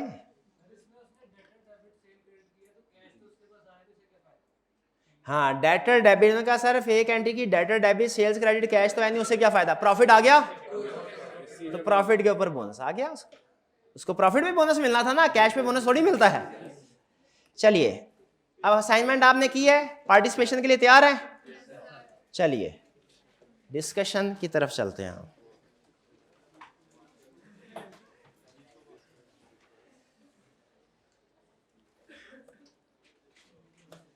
पहला question, discuss the concept of stewardship and accountability. ये आपका ऑडिट का पहला क्वेश्चन है। कल पहला लेक्चर लिया था, इसका मतलब है कल के लेक्चर में ही आप इस लेवल पे पहुंच गए थे कि एग्जाम लेवल का क्वेश्चन उस नॉलेज में से टेस्ट हो सके। आई कैप ने ये टेस्ट किया भी हुआ है, मार्क्स कम है 4 नंबर है, लेकिन इसमें से भी क्वेश्चन टेस्ट हुआ और ये आई कैप के क्वेश्चन बैंक में भी है, क्वेश्चन बैंक का रेफरेंस भी है। कह रहा है discuss the concept of stewardship and accountability in the context of limited company. अब जो हमारे कंसेप्ट है वो लिमिटेड कंपनी का ही है, तो क्या पूछ रहा है, क्या करना है, दोनों को डिफाइन कर देना है, स्टीवर्डशिप को अकाउंटेबिलिटी को। याद है? कितने स्टूडेंट्स को याद है? कितने स्टूडेंट्स ने याद किया है? आधे स्टूडेंट्स ने याद किया, आधे स्टूडेंट्स ने याद ही नहीं किया। ये हाइब्रिड क्लास में कितने स्टूडेंट्स ने याद? शाबाश शाबाश। हाइब्रिड क्लास में ये रूम नंबर 4 में ज्यादा स्टूडेंट्स ने याद किया है, 6 में कम ने किया है, पता नहीं क्यों। चले अच्छा, एक असूल ज़हन में रखिएगा, एग्जाम में देखिए कुछ अल्फाज होते हैं, वो आपने शेर सुना होगा, क्या वो होता था, वो नुक्ता मुजरिम महरम, कुछ इस तरह का शेर होता था। हाँ हाँ, वो एक एक जब आप किसी ज़बान को सीखते हैं ना, तो उसमें फिर आप इस लेवल पे पहुंच जाते हैं कि आपको पता चल जाता है एक एक लफ्ज़ से फ़र्क बदल जाता है, मफ़हूम बदल जाता है। ऐसा ही है, लफ्ज़ से, नुक्ते से, बल्कि कुछ वो जो होता है ना पंक्चुएशन, कोमा वगैरह, उसकी प्लेसमेंट से भी मफ़हूम चेंज हो जाते हैं। अब आपने इस काबिल होना है ऑडिट में कि वो एक सेंटेंस तो दूर की बात है, एक लफ्ज़ दूर की बात है, एक अल्फ़ाबेट भी से भी मफ़हूम चेंज हो जाता है। अल्फ़ाबेट से भी आप इस चीज़ को समझ ही नहीं रहे होते। जैसे पूरा सेशन गुजर जाता है, एंड में आके कहते हैं सर ये रिक्वायरमेंट थी identify risk in this situation, identify risk in this situation. तो उसमें मैंने 3 रिस्क लिख दिए हैं, मैंने ठीक किया, मैंने कहा गलत किया। बता सकते हैं क्या गलत? मैंने कहा देखो उसने क्या किया, आइडेंटिफाई रिस्क, देखो रिस्क लिखा कि रिस्क प्लूरल फॉर्म लिखा, सिंगुलर फॉर्म लिखा रिस्क, इसका मतलब है कितने रिस्क आइडेंटिफाई करने थे, एक करना था, 3 लिखा है गैर जरूरी है। फिर एक और क्वेश्चन आया, identify threats in this situation. सुन करेगा सर एक थ्रेट था वो लिखाया हूं, सही किया कि गलत किया? गलत किया। क्यों? थ्रेट्स प्लूरल फॉर्म लिखा था, हालांकि उसने नहीं बताया कितने आइडेंटिफाई करने हैं, लेकिन प्लूरल फॉर्म आप यूज कर ली, इसका मतलब क्या है, एक से ज्यादा थे। तो ये सिर्फ एग्जांपल दे रहा हूं कि क्वेश्चन के अंदर ना रिक्वायरमेंट को समझना जरूरी है। बाज़ औक़ात एक एक लफ्ज से चेंज हो जाता है, चेंज होता है। और ये मैंने कल आपको बताया था कि रिक्वायरमेंट खुद बताएगी आपको कि मेरा सोल्यूशन क्या है। जैसे यहाँ पे, लेकिन रिक्वायरमेंट पढ़ना आना चाहिए, वरना उसकी अपनी, वो कीमल गुमान वाली एग्जाम्पल दी थी ना, वो पौधों की अपनी जुबान थोड़ी होती है, बताई थी ना कल बात। तो उसके बारे में मशहूर था कि वो जड़ी बूटियां खुद उसको बताती है किस मर्ज के इलाज है, तो उनकी जुबान थोड़ी होती थी, वो अंडरस्टैंडिंग होनी चाहिए, इस काबिल होना चाहिए। तो इसी तरह यहाँ पे अब मैं आपको असूल बता रहा हूँ, रिक्वायरमेंट सबसे अहम है। रिक्वायरमेंट सब, क्लास में हम 1.5 घंटे की डिस्कशन करते हैं, ये सारी डिस्कशन इक्वली इंपॉर्टेंट नहीं है, इसमें ज्यादा अहम वो है जो बुक में लिखा हुआ है मटेरियल, बाकी सिर्फ एग्जाम्पल्स होंगी, गपशप होगी जो कि टॉप कंसेप्ट से रिलेटेड ही होगी। फिर उसके बाद अगली बात सुने, किताब में जो कुछ लिखा है उसमें से भी ज्यादा अहम वो है जो पेपर में आ गया, उसमें भी ज्यादा अहम वो है जो पेपर में आ गया। वो आपके लिए बाकी के कंसेप्ट सारे इरेलीवेंट हो जाए, तो पेपर में आ गया वो।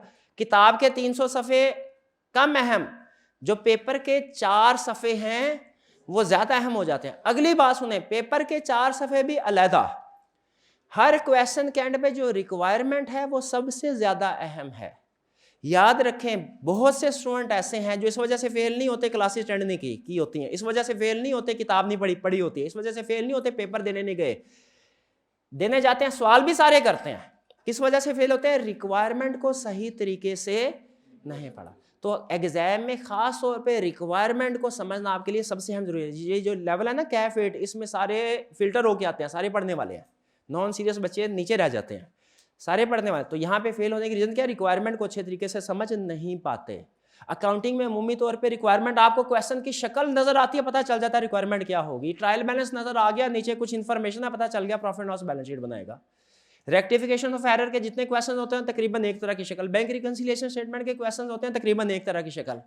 फाइनल अकाउंट के क्वेश्चन होते हैं तकरीबन एक तरह की शक्ल। ऐसे ही होता है ना, कैश फ्लो के क्वेश्चन बनाने के तकरीबन एक तरह की शक्ल। लेकिन ऑडिट के अंदर 100% सेम इंफॉर्मेशन के साथ रिक्वायरमेंट चेंज करके वो डिफरेंट चैप्टर का क्वेश्चन बना सकता है। इसीलिए आपने वो अप्रोच नहीं लेके आनी जो काउंटिंग में होती है कि क्वेश्चन की शक्ल देख के गैस कर लिया रिक्वायरमेंट क्या होगी। नहीं, क्वेश्चन की शक्ल नहीं, रिक्वायरमेंट को पढ़ना है, ध्यान से पढ़ना है, ध्यान से पढ़ना है। ठीक है, तो पहला असूल बता रहा हूं, रिक्वायरमेंट सबसे अहम है। और दूसरा, रिक्वायरमेंट के अंदर जो लफ्ज एंड है ये पावर वर्ड है। अब एंड तो आज तक आप सोचते रहिए तो आम सा लफ्ज है, and of, in, on, at वगैरह, ये तो आम से लफ्ज होते हैं। रिक्वायरमेंट के अंदर एंड पावर वर्ड है। क्यों पावर वर्ड है? लिख लीजिए क्यों पावर वर्ड है। इसका मतलब है कि रिक्वायरमेंट डबल होने जा रही है। डबल, ये भी बताओ वो भी बताओ, स्टीवर्डशिप भी बताओ, अकाउंटेबिलिटी भी बताओ। और अब आपको बता रहा हूं, जितने भी क्वेश्चन होते हैं ना जिनमें दरमियान में एंड होता है, उनमें अक्सर एग्जामिनर कमेंट्स पढ़ेंगे तो आपको बताएगा स्टूडेंट्स ने दो चीजें बताई, तीसरी बताई नहीं। जब एंड होता है ना एंड, तो अक्सर स्टूडेंट समझ रहे होते हैं ये एक पार्ट है, ये एक ही चीज, एक सवाल है। अब मुझे पता है ये एक सवाल नहीं है, ये दो सवाल है। कैसे दो सवाल है? दो कंसेप्ट पूछ रहा है, स्टीवर्डशिप अलग पूछ रहा है, अकाउंटेबिलिटी। कुछ स्टूडेंट समझेंगे सिर्फ स्टीवर्डशिप लिख के आ जाएंगे, अकाउंटेबिलिटी भूल जाएंगे। कुछ स्टीवर्डशिप एंड अकाउंटेबिलिटी को इकट्ठा लिख के एक ही कंसेप्ट समझ के लिख के आ जाएंगे। तो रिक्वायरमेंट के अंदर एंड का लफ्ज पावर वर्ड है, इसका मतलब है रिक्वायरमेंट डबल हो गई। ठीक है जी, आगे चलते हैं नेक्स्ट। अच्छा चलिए ऐसा करते हैं, नेक्स्ट छोटी सी केस स्टडी है। केस स्टडी की तरफ मैं आपको अभी नहीं लेके जाता, ये केस स्टडी की तरफ कल चलेंगे। ठीक है, ये केस स्टडी आपने की है? हाँ शाबाश, ये आपको इसकी प्रैक्टिस इंशाल्लाह मैं कल करवाऊंगा। ठीक है, आज हम कुछ अपने नए कंसेप्ट्स की तरफ चलते हैं।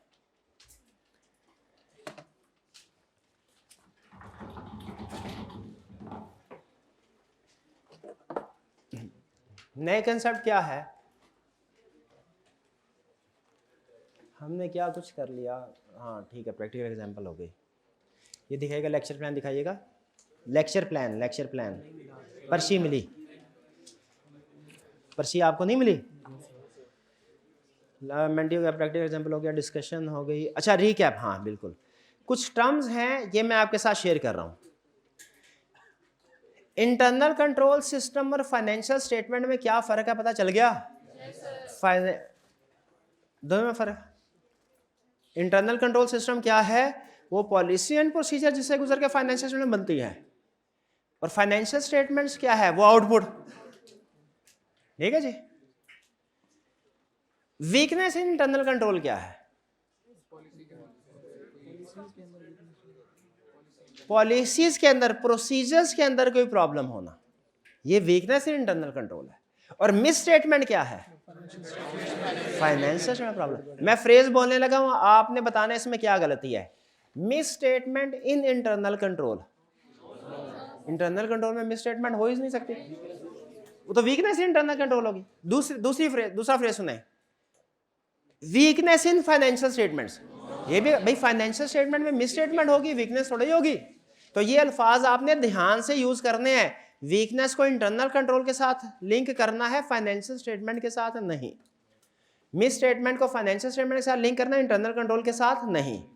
ठीक है, कुछ एग्जांपल्स मैंने शेयर किए आज की एक्टिविटी के जरिए से। लेकिन अगर अभी आपको इंटरनल कंट्रोल और फाइनेंशियल स्टेटमेंट में फर्क समझ नहीं आ रहा तो परेशान होने की जरूरत नहीं है।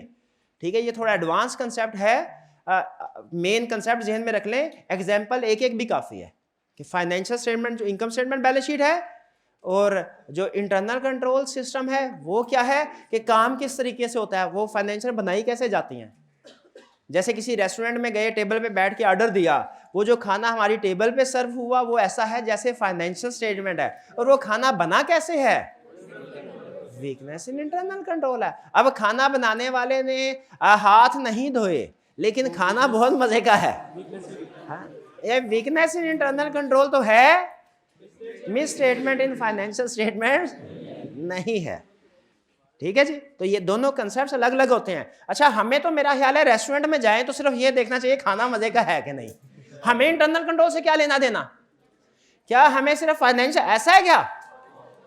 फाइनेंशियल स्टेटमेंट हमारे लिए प्राइमरी इंपॉर्टेंस उनकी है जरूर, ठीक है, एज ऑडिटर हमें फाइनेंशियल स्टेटमेंट्स को चेक करना है वो ठीक है कि नहीं, लेकिन इंटरनल कंट्रोल को भी, शेयर होल्डर के लिए इंटरनल कंट्रोल जरूरी नहीं है जानना, शेयर होल्डर्स के लिए जरूरी नहीं है, ऑडिटर के लिए इंटरनल कंट्रोल को जानना जरूरी है। ऑडिटर फाइनेंशियल स्टेटमेंट्स के ऊपर प्राइमरी फोकस करता है, लेकिन सेकेंडरी फोकस उसका इंटरनल कंट्रोल पे भी होता है, क्योंकि अगर इंटरनल कंट्रोल सही नहीं है ना तो मोस्ट लाइकली फाइनेंशियल स्टेटमेंट भी सही नहीं होंगी, और अगर इंटरनल कंट्रोल ठीक है तो मोस्ट लाइकली फाइनेंशियल स्टेटमेंट भी ठीक होगी। इसलिए इंटरनल कंट्रोल भी हमें देखना चाहिए। आगे चलते हैं नेक्स्ट, दोषावी governance and management, TCWG and management, इसमें फर्क क्लियर है आपको? दोषावी गवर्नेंस मतलब डायरेक्टर्स। अच्छा फिर बताइए कौन सा मैनेजमेंट में है, कौन सा डायरेक्टर्स में है? CFO,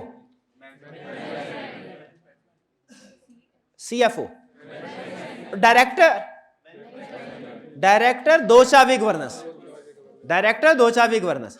और आखिरी पूछ रहा हूं, CEO मैनेजमेंट। शाबाश शाबाश, कंपनी लॉ में आपने पढ़ा होगा डीम्ड डायरेक्टर होता है, लेकिन ऑडिट के अंदर CEO मैनेजमेंट का पार्ट समझा जाता है। चलिए, अच्छा अब हम चलते हैं कंसेप्ट समझने के लिए एश्योरेंस एंगेजमेंट। आज हमने स्टडी करना है assurance engagement and elements of assurance engagement. Assurance engagement क्या है, एलिमेंट्स ऑफ एश्योरेंस एंगेजमेंट क्या है? देखें, डेफिनेशन पढ़ने लगे हम एश्योरेंस एंगेजमेंट की। एश्योरेंस एंगेजमेंट की एक होता है कंसेप्चुअल डेफिनेशन, एक होती है स्टैंडर्ड की डेफिनेशन। बुक्स में अमूमी स्टैंडर्ड की डेफिनेशन होती है जो आपने एग्जाम में लिखनी है, लेकिन वो डेफिनेशन चूंकि कम्प्लेक्स होती हैं उनको पढ़ने से समझ नहीं आती, तो समझने समझाने वाली डेफिनेशन कुछ और होती है, ICAP के एग्जाम में लिखने वाली डेफिनेशन कुछ और होती है। यह पूरे सब्जेक्ट में ये रूल चलेगा, मैं आपको दोनों समझाऊंगा।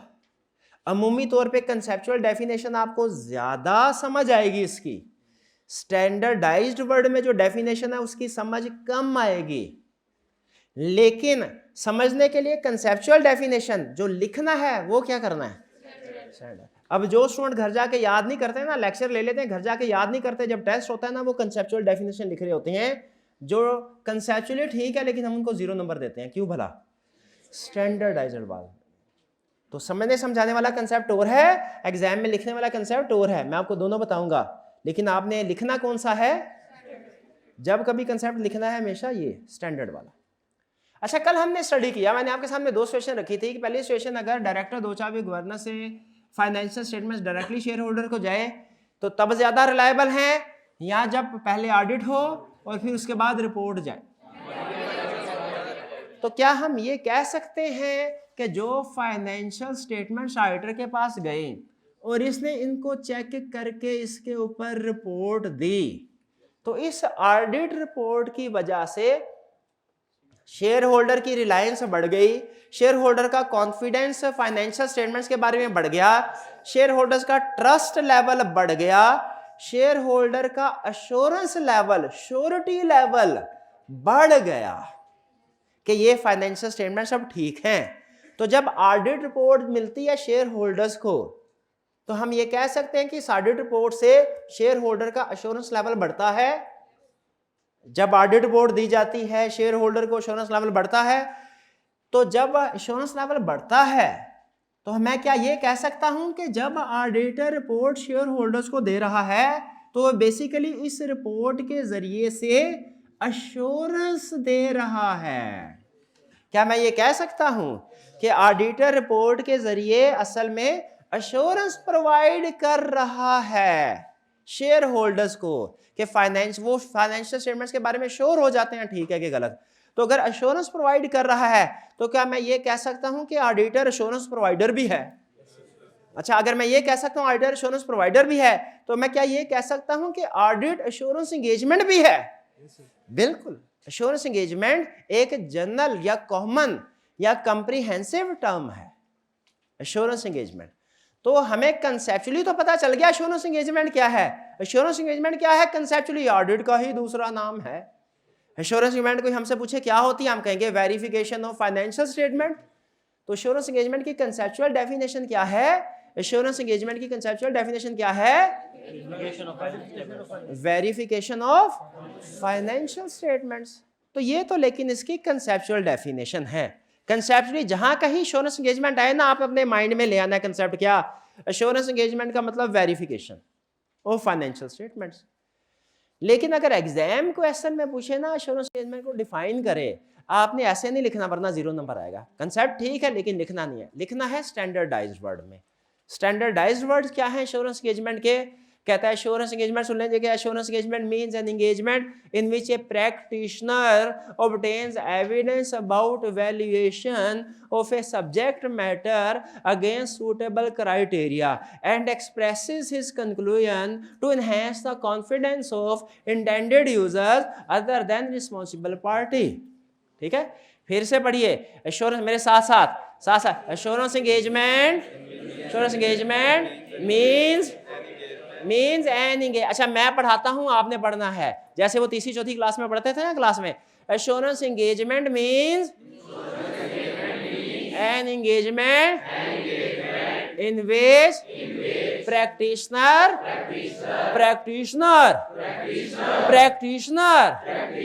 obtains evidence about valuation of subject matter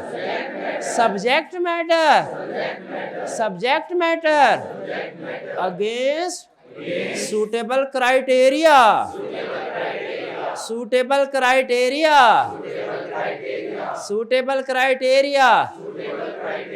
and expresses his conclusion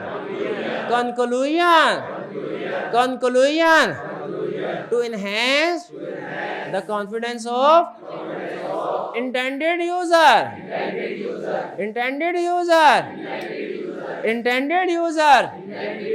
other than responsible party। यह है इसकी डेफिनेशन। कुछ समझ आई आपको?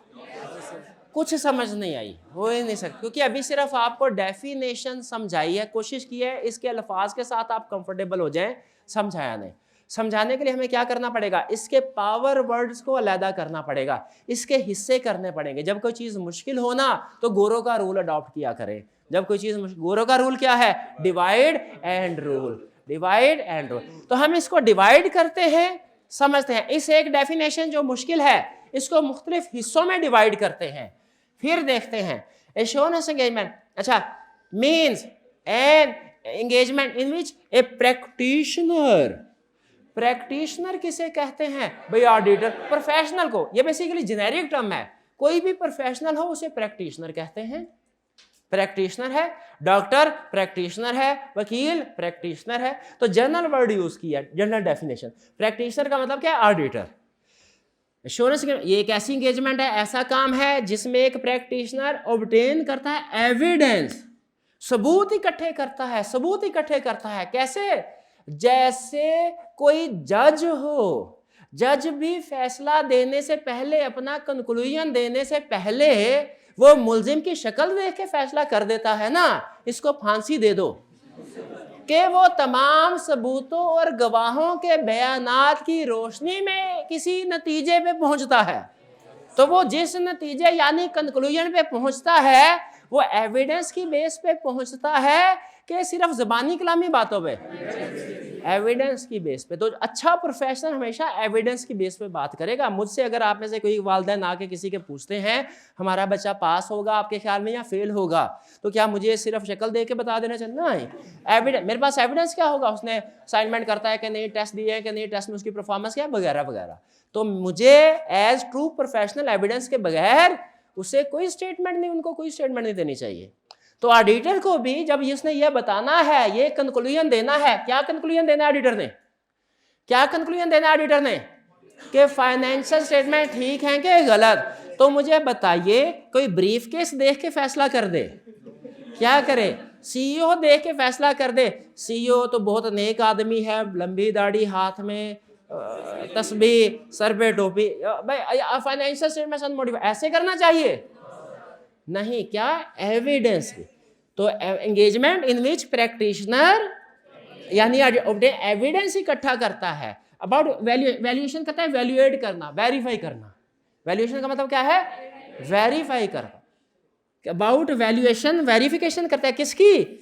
सब्जेक्ट मैटर की। किसकी? सब्जेक्ट मैटर की। ये सब्जेक्ट क्या होता है? सब्जेक्ट मैटर क्या होता है? सब्जेक्ट मैटर क्या होता है? देखिए, हर प्रोफेशन में एक सब्जेक्ट होता है। सब्जेक्ट को कुछ महसूस नहीं होता, सब्जेक्ट अंदर से डेड है, ये सिर्फ सुन सकता है, महसूस को। याद आ रहा है कौन सी मूवी थी? मुन्ना भाई। वो उसका सब्जेक्ट था, वो मेडिकल प्रोफेशन था ना, वो जो पेशेंट उनके सामने पड़ा था वो क्या था? उनका सब्जेक्ट। यानी उन्होंने अपनी फील्ड में उसके ऊपर अपने प्रोसीजर परफॉर्म करने हैं और बताना है अंदर से सब्जेक्ट डेड है, यहाँ के जीवित है। हमारे प्रोफेशन में सब्जेक्ट मैटर कौन सा है जिसके ऊपर प्रोसीजर परफॉर्म करना है? Financial statement. लेकिन ये चूंकि जनरल डेफिनेशन है ना, जेनेरिक फॉर्म में दे रहा है, तो लफ्ज वो इस्तेमाल नहीं कर रहा, जनरल वर्ड यूज कर रहा है, स्पेसिफिक नहीं। मैं साथ साथ स्पेसिफिक भी बता रहा हूं। तो सब्जेक्ट मैटर का मतलब क्या है? वो चीज जो मैनेजमेंट ने प्रिपेयर करनी है और हमने वेरीफाई करनी है। हमारे ऑडिट के प्रोफेशन में वो क्या होगी? फाइनेंस। किसी और प्रोफेशन में हो सकता है कुछ और हो, भाई दुनिया में एक ही सब्जेक्ट मैटर थोड़ा ही है, बहुत से सब्जेक्ट मैटर होंगे। लेकिन हमारे कोर्स कैफ8 में सब्जेक्ट मैटर से क्या मुराद होगी? Financial statements. एंगेजमेंट, जिसमें एक प्रैक्टिशनर एविडेंस इकट्ठा करता है वेरीफाई करते हुए फाइनेंशियल स्टेटमेंट को, कि फाइनेंशियल स्टेटमेंट क्या वेरीफाई करता है? सब्जेक्ट में अगेंस्ट सूटेबल क्राइटेरिया, कि फाइनेंशियल स्टेटमेंट किसी सूटेबल क्राइटेरिया के मुताबिक बनी है कि नहीं बनी। हर फाइनेंशियल स्टेटमेंट किसी ना किसी रूल्स के मुताबिक बनती है। उन रूल्स को कहते हैं फ्रेमवर्क। जैसे फाइनेंशियल स्टेटमेंट्स बनाए, जैसे दुनिया में जो सबसे कॉमन फ्रेमवर्क यूज होता है वो है IFRS। IFRS एक फ्रेमवर्क है, क्राइटेरिया है। क्राइटेरिया मतलब वो रूल्स जिसके मुताबिक फाइनेंशियल स्टेटमेंट्स बनेंगी। लेकिन गौर से सुन लीजिए, फाइनेंशियल स्टेटमेंट्स प्रिपेयर करने के लिए यानी सब्जेक्ट मैटर प्रिपेयर करने के लिए दुनिया में सिर्फ एक क्राइटेरिया नहीं है, मैनी क्राइटेरिया है। जैसे आपने पढ़ा होगा, अगर आपने काउंटिंग पढ़ी है तो आपको पढ़ा होगा IFRS भी एक फ्रेमवर्क है, फाइनेंशियल स्टेटमेंट्स प्रिपेयर करने के लिए क्राइटेरिया है।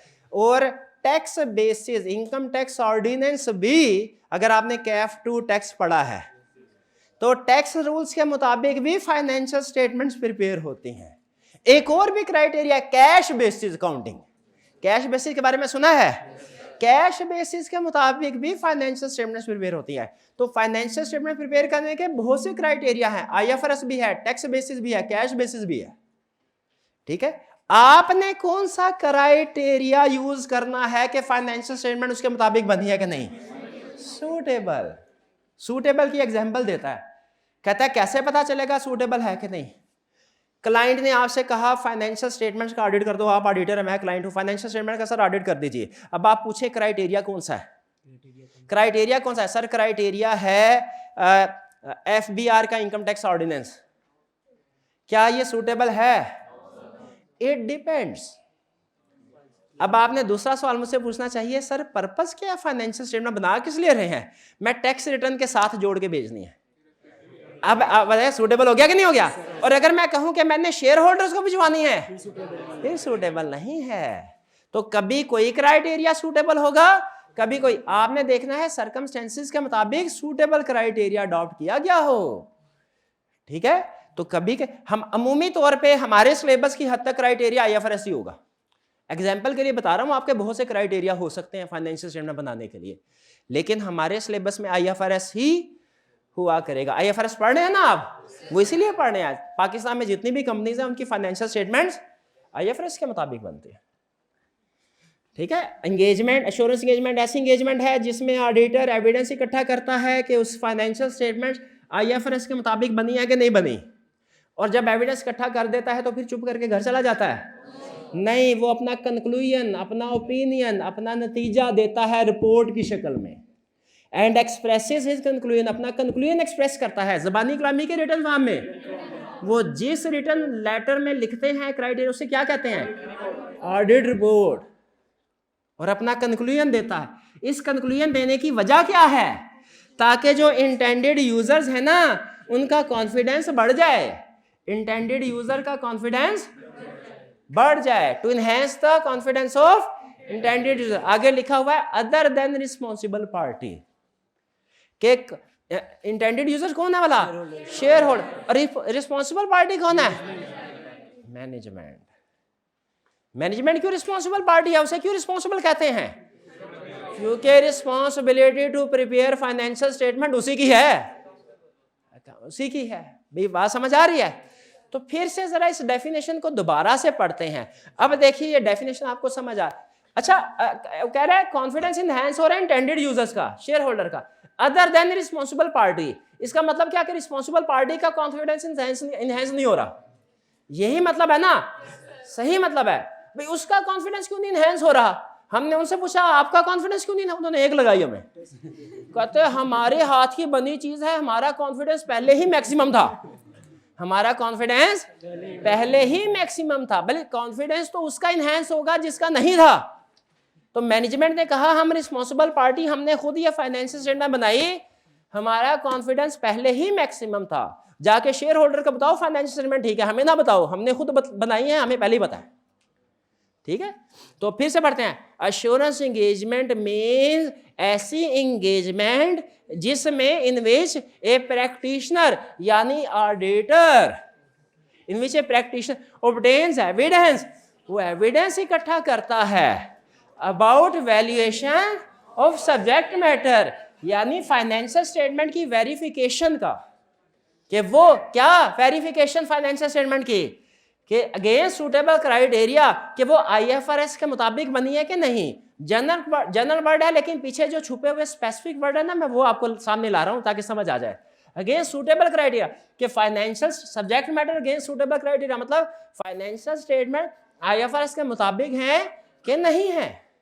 और फिर ये एविडेंस इकट्ठा करने के बाद, ये एविडेंस के फाइनेंशियल स्टेटमेंट्स आईएफआरएस के मुताबिक हैं कि नहीं, इकट्ठा करने के बाद वो अपना कंक्लूजन लिख के देता है ऑडिट रिपोर्ट में, ताकि शेयर होल्डर्स का कॉन्फिडेंस इनहेंस हो जाए। और फिर ये रिपोर्ट किसको देता है? शेयर होल्डर को। किसको देता है? अदर दैन रिस्पॉन्सिबल पार्टी को नहीं देगा, वो कहेंगे हमारा तो पहले ही कॉन्फिडेंस इनहेंस है। केस स्टडी याद आ गई। आई क्या आपने ऑडिट रिपोर्ट का फॉर्मेट दिया, कहा इसमें से गलतियां निकालो। सबसे ऊपर लिखा हुआ था ऑडिट रिपोर्ट टू डायरेक्टर्स, हाँ शाबाश, उधर क्या आना था? Share holder. Other than responsible party, confidence audit report इनके लिए बनी है, मैनेजमेंट के लिए नहीं बनी। भाई बात समझ आई? तो इस डेफिनेशन के अगर आप हिस्से करें ना, हिस्से बनते हैं ये 5। यही बातें जो मैंने आपके साथ डिस्कस की हैं वो इसके अंदर है। इसको कहते हैं डेफिनेशन ऑफ एश्योरेंस एंगेजमेंट, इसको कहते हैं एलिमेंट्स ऑफ एश्योरेंस एंगेजमेंट। ये इन सब का सम है। इसको डेफिनेशन समझ लें, एलिमेंट समझ आ जाते हैं।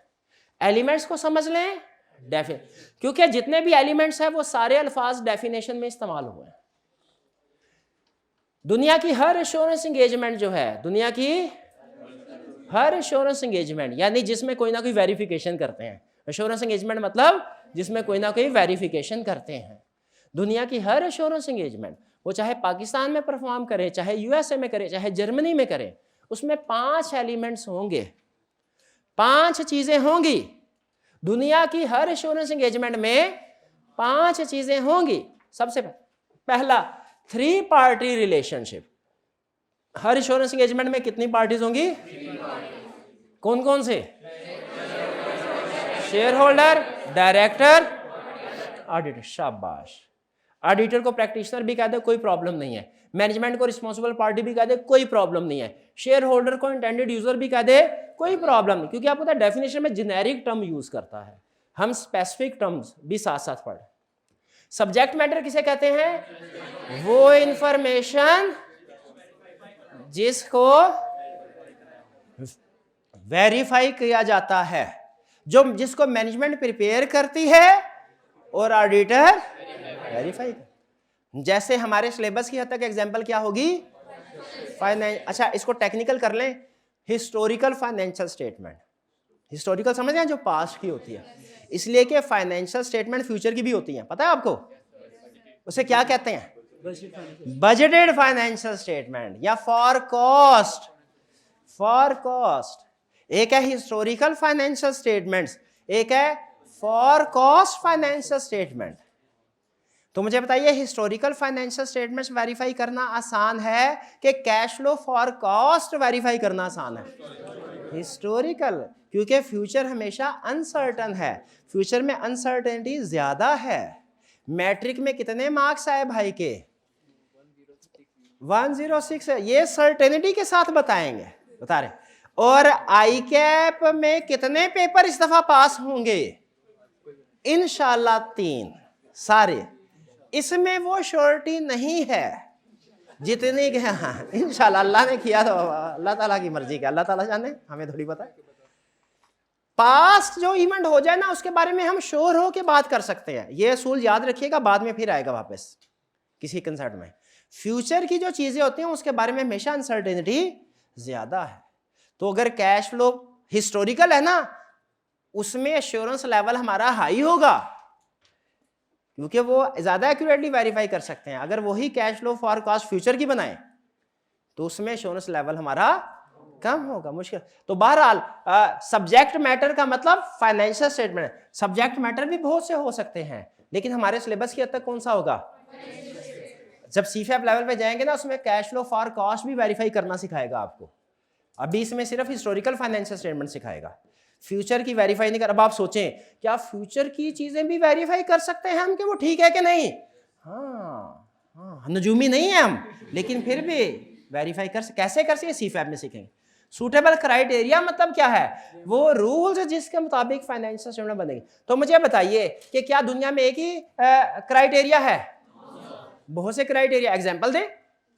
IFRS और एग्जांपल दे, कैश बेसिस और एग्जांपल दे, टैक्स बेसिस।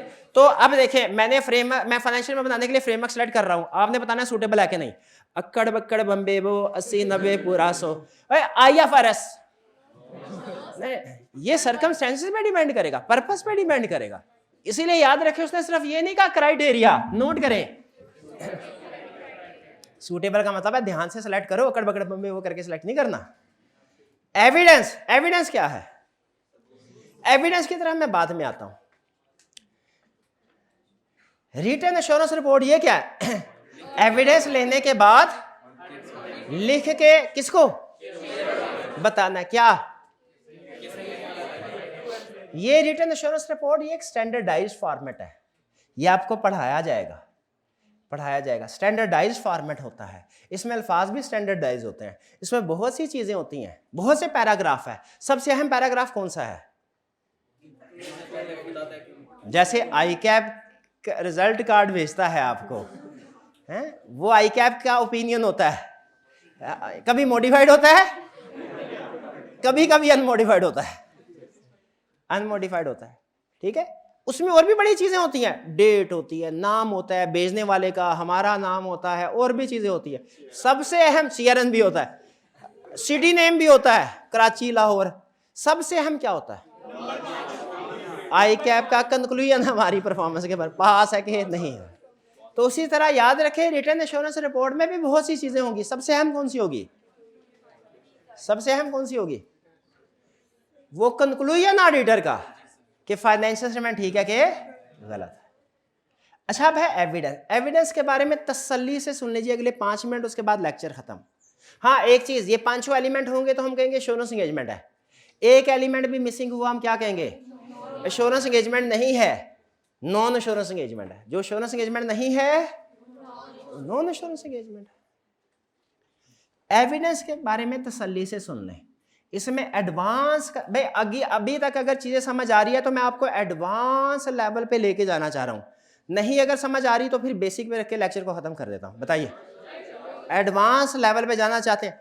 सुन लें, अब जो लफ्ज आपको कंसेप्ट सिखाने का 5 मिनट पूरे ऑडिट में काम आएगा इंशाल्लाह, पूरी जिंदगी काम आएगा बल्कि जब तक आप इस प्रोफेशन में हैं। एविडेंस का मतलब क्या है? हमने कोई भी स्टेटमेंट देनी है ना, हमारे पास उसका सबूत क्या है? हमारे एक सीनियर मैनेजर थे फर्म में, वो बात कहा करते थे, क्या कहा करते? कहते थे वट एवर, समझने की कोशिश कीजिएगा, what ever is reported should be supported, what ever is reported should be supported. आप रिपोर्ट में जो कुछ भी कह रहे हैं उसकी सपोर्ट में आपके पास एविडेंस होना चाहिए। कल कला को कोई केस कर दे, अदालत में साबित कर सके कि अनमोडिफाइड ओपिनियन दिया था, तो क्यों दिया था सर? ये देखिए एविडेंस है।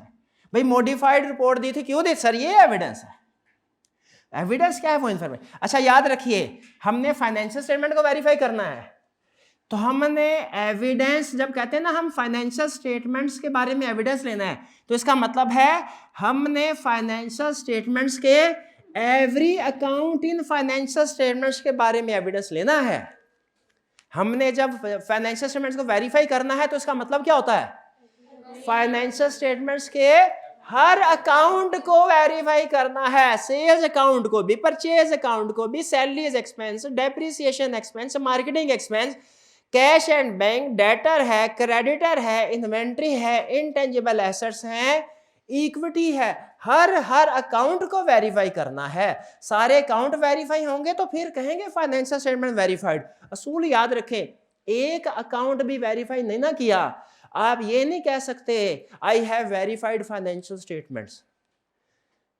काम तभी होगा जब सारा, भाई एक चैप्टर मैंने नहीं पढ़ाया, क्या मैं ये कह सकता हूं सिलेबस कंप्लीट हो गया? सिलेबस कंप्लीट तभी होगा जब हर चैप्टर और उसका हर कंसेप्ट बढ़ा दूंगा। तो असूल एवरी काउंट, जब हमने एविडेंस ऑब्टेन करना है तो ऐसा नहीं है कुछ पे एविडेंस ऑब्टेन किया कुछ पे ना किया, हर काउंट पे एविडेंस ऑब्टेन करना है। समझ आ गई? और एविडेंस ऑब्टेन करने के लिए, यानी फाइनेंशियल स्टेटमेंट्स में अकाउंट्स को वेरीफाई करने के लिए हम जो प्रोसीजर परफॉर्म करते हैं ना, सुन ले, याद करने की जरूरत नहीं, सुन ले, उसे सब्सटेंटिव प्रोसीजर कहते हैं। सब्सटेंटिव बोले, क्या कहा? सब्सटेंटिव प्रोसीजर कहते हैं फाइनेंशियल स्टेटमेंट्स को वेरीफाई करने के लिए। सब्सटेंट, इसका मतलब एविडेंस कैसे इकट्ठा होता है? Through substantive procedure. मुश्किल है, चले छोड़े इसको, छोड़े। ये तो पता चल गया एविडेंस इकट्ठा करना है, हर फाइनेंशियल में के हर अकाउंट को वेरीफाई करना है। समझ आ गया? फाइनेंशियल स्टेटमेंट में इलेक्ट्रिसिटी एक्सपेंस होता है, इसको वेरीफाई करना है। कोई स्टूडेंट है माइकल लाल क्लास में जो बताएगा कि अगर हमने एज ऑडिटर, मैंने नहीं समझाया हुआ, आपकी जजमेंट इलेक्ट्रिसिटी एक्सपेंस को वेरीफाई करने के लिए क्या एविडेंस इकट्ठा करना है? Electricity bill. शाबाश शाबाश, कितनी 9 एग्जांपल्स हैं, 5 सही बता दी। इसका मतलब है आपका ऑडिट इंशाल्लाह अभी तक का पार, जितने 3 लेक्चर हुए। रेंट एक्सपेंस को वेरीफाई करना है, एविडेंस ऑब्टेन करना है। रेंट एग्रीमेंट या जो पेमेंट की है रेंट की, वो बिल्कुल ठीक। बैंक बैलेंस वेरीफाई करना, बैंक स्टेटमेंट, बिल्कुल ठीक। इन्वेंट्री को वेरीफाई कर, क्या evidence? Stock sheet, stock account, physical verification, कुछ भी कह लें, शाबाश। सेल्स को वेरीफाई करना है, एविडेंस क्या होगा? सेल। ये तो सारा सीख के आए हुए लगता है, आप दूसरी दफा तो नहीं पढ़ रहे ऑडिट। सेल इनवॉइसेस एविडेंस होगा वेरीफाई करने के लिए। परचेजेस को वेरीफाई करना है, परचेज बेहतरीन, आप तो सारी बता रहे हैं। डेटर को वेरीफाई करना है, सेल इनवॉइसेस जो इनको किया है, या इनको लेटर लिख के पूछ लो, फोन करके पूछ लो। जैसे बैंक को अकाउंट स्टेटमेंट से क्या, इसकी भी अकाउंट स्टेटमेंट होती है। ये डेटर क्रेडिटर भी एक दूसरे का अकाउंट स्टेटमेंट भेजते हैं, वो स्टेटमेंट देख लो। क्रेडिटर को वेरीफाई करना है, परचेज इनवॉइसेस या इसकी भी जो स्टेटमेंट है वो चेक कर लो, शाबाश। पेरोल यानी सैलरी शीट, उसके लिए क्या है? सैलरी शीट जो बनती है, जिसके ऊपर सारे एम्प्लॉयज के नाम आ रहे होते हैं, उसको चेक कर लो, सैलरी शीट कैलकुलेट करके देखो सही कैलकुलेट हुई है कि नहीं सैलरी। बिल्कुल ठीक, ये आपका एविडेंस है।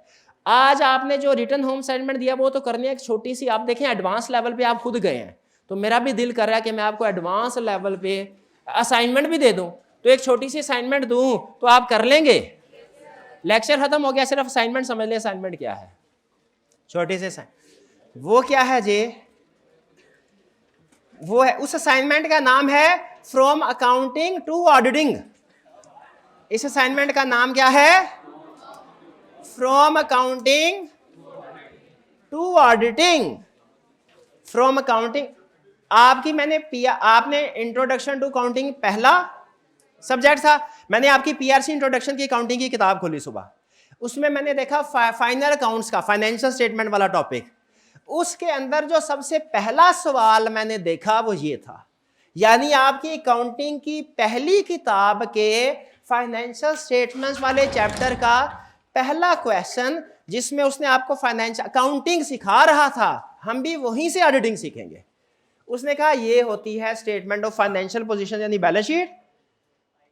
इसमें देखें लेफ्ट साइड पे ये अकाउंट्स आ रहे हैं, land and building, plant and machine. अब मैंने नहीं आपको बताया कि लैंड एंड बिल्डिंग को कैसे वेरीफाई करेंगे, अब आपको खुद पता होना चाहिए सर, उसके तो टाइटल डॉक्यूमेंट्स होते हैं, रजिस्ट्री होती है उसकी, रजिस्ट्री ये आपने खुद बताना है, मैंने नहीं बताना आपको। प्लांट एंड मशीनरी मैंने नहीं आपको एग्जाम्पल दी, इसको कैसे वेरीफाई करना है। इन्वेंट्री, ये देखें लेफ्ट साइड पे बैलेंस शीट के अकाउंट्स आ रहे हैं, अगले सफे पे statement of company income statement के अकाउंट्स आ रहे हैं। आपकी असाइनमेंट ये है इसी पेज के ऊपर जो मैंने आपके साथ शेयर किया है, हर एक लाइन आइटम के आगे, हर एक लाइन आइटम के आगे एक एक प्रोसीजर लिखना है, एविडेंस कैसे इकट्ठा करेंगे, इसको वेरीफाई कैसे करेंगे। अकाउंटिंग में आप नंबर्स के साथ खेल रहे थे, ऑडिट में एविडेंस के साथ खेलेंगे। फ्रॉम अकाउंटिंग टू ऑडिटिंग, क्या सोचना है इसी अकाउंटिंग के सवाल को, क्या सोचना है, मैं अगर इस कंपनी का ऑडिटर पॉइंट हुआ हूं, इस फिगर को मैंने कैसे वेरीफाई करना है, इसको कैसे करना है, इसको कैसे करना है। ये कल आपसे पूछूंगा, ये कल आपसे पूछूंगा, करके आएंगे असाइनमेंट। इस असाइनमेंट के ऊपर इसका नाम लिख ले, फ्रॉम अकाउंटिंग टू ऑडिटिंग। शाबाश, कोई क्वेश्चन पूछना चाहते हो तो पूछ ले। चलिए आज का लेक्चर यहाँ खत्म करते हैं, अल्लाह हाफिज।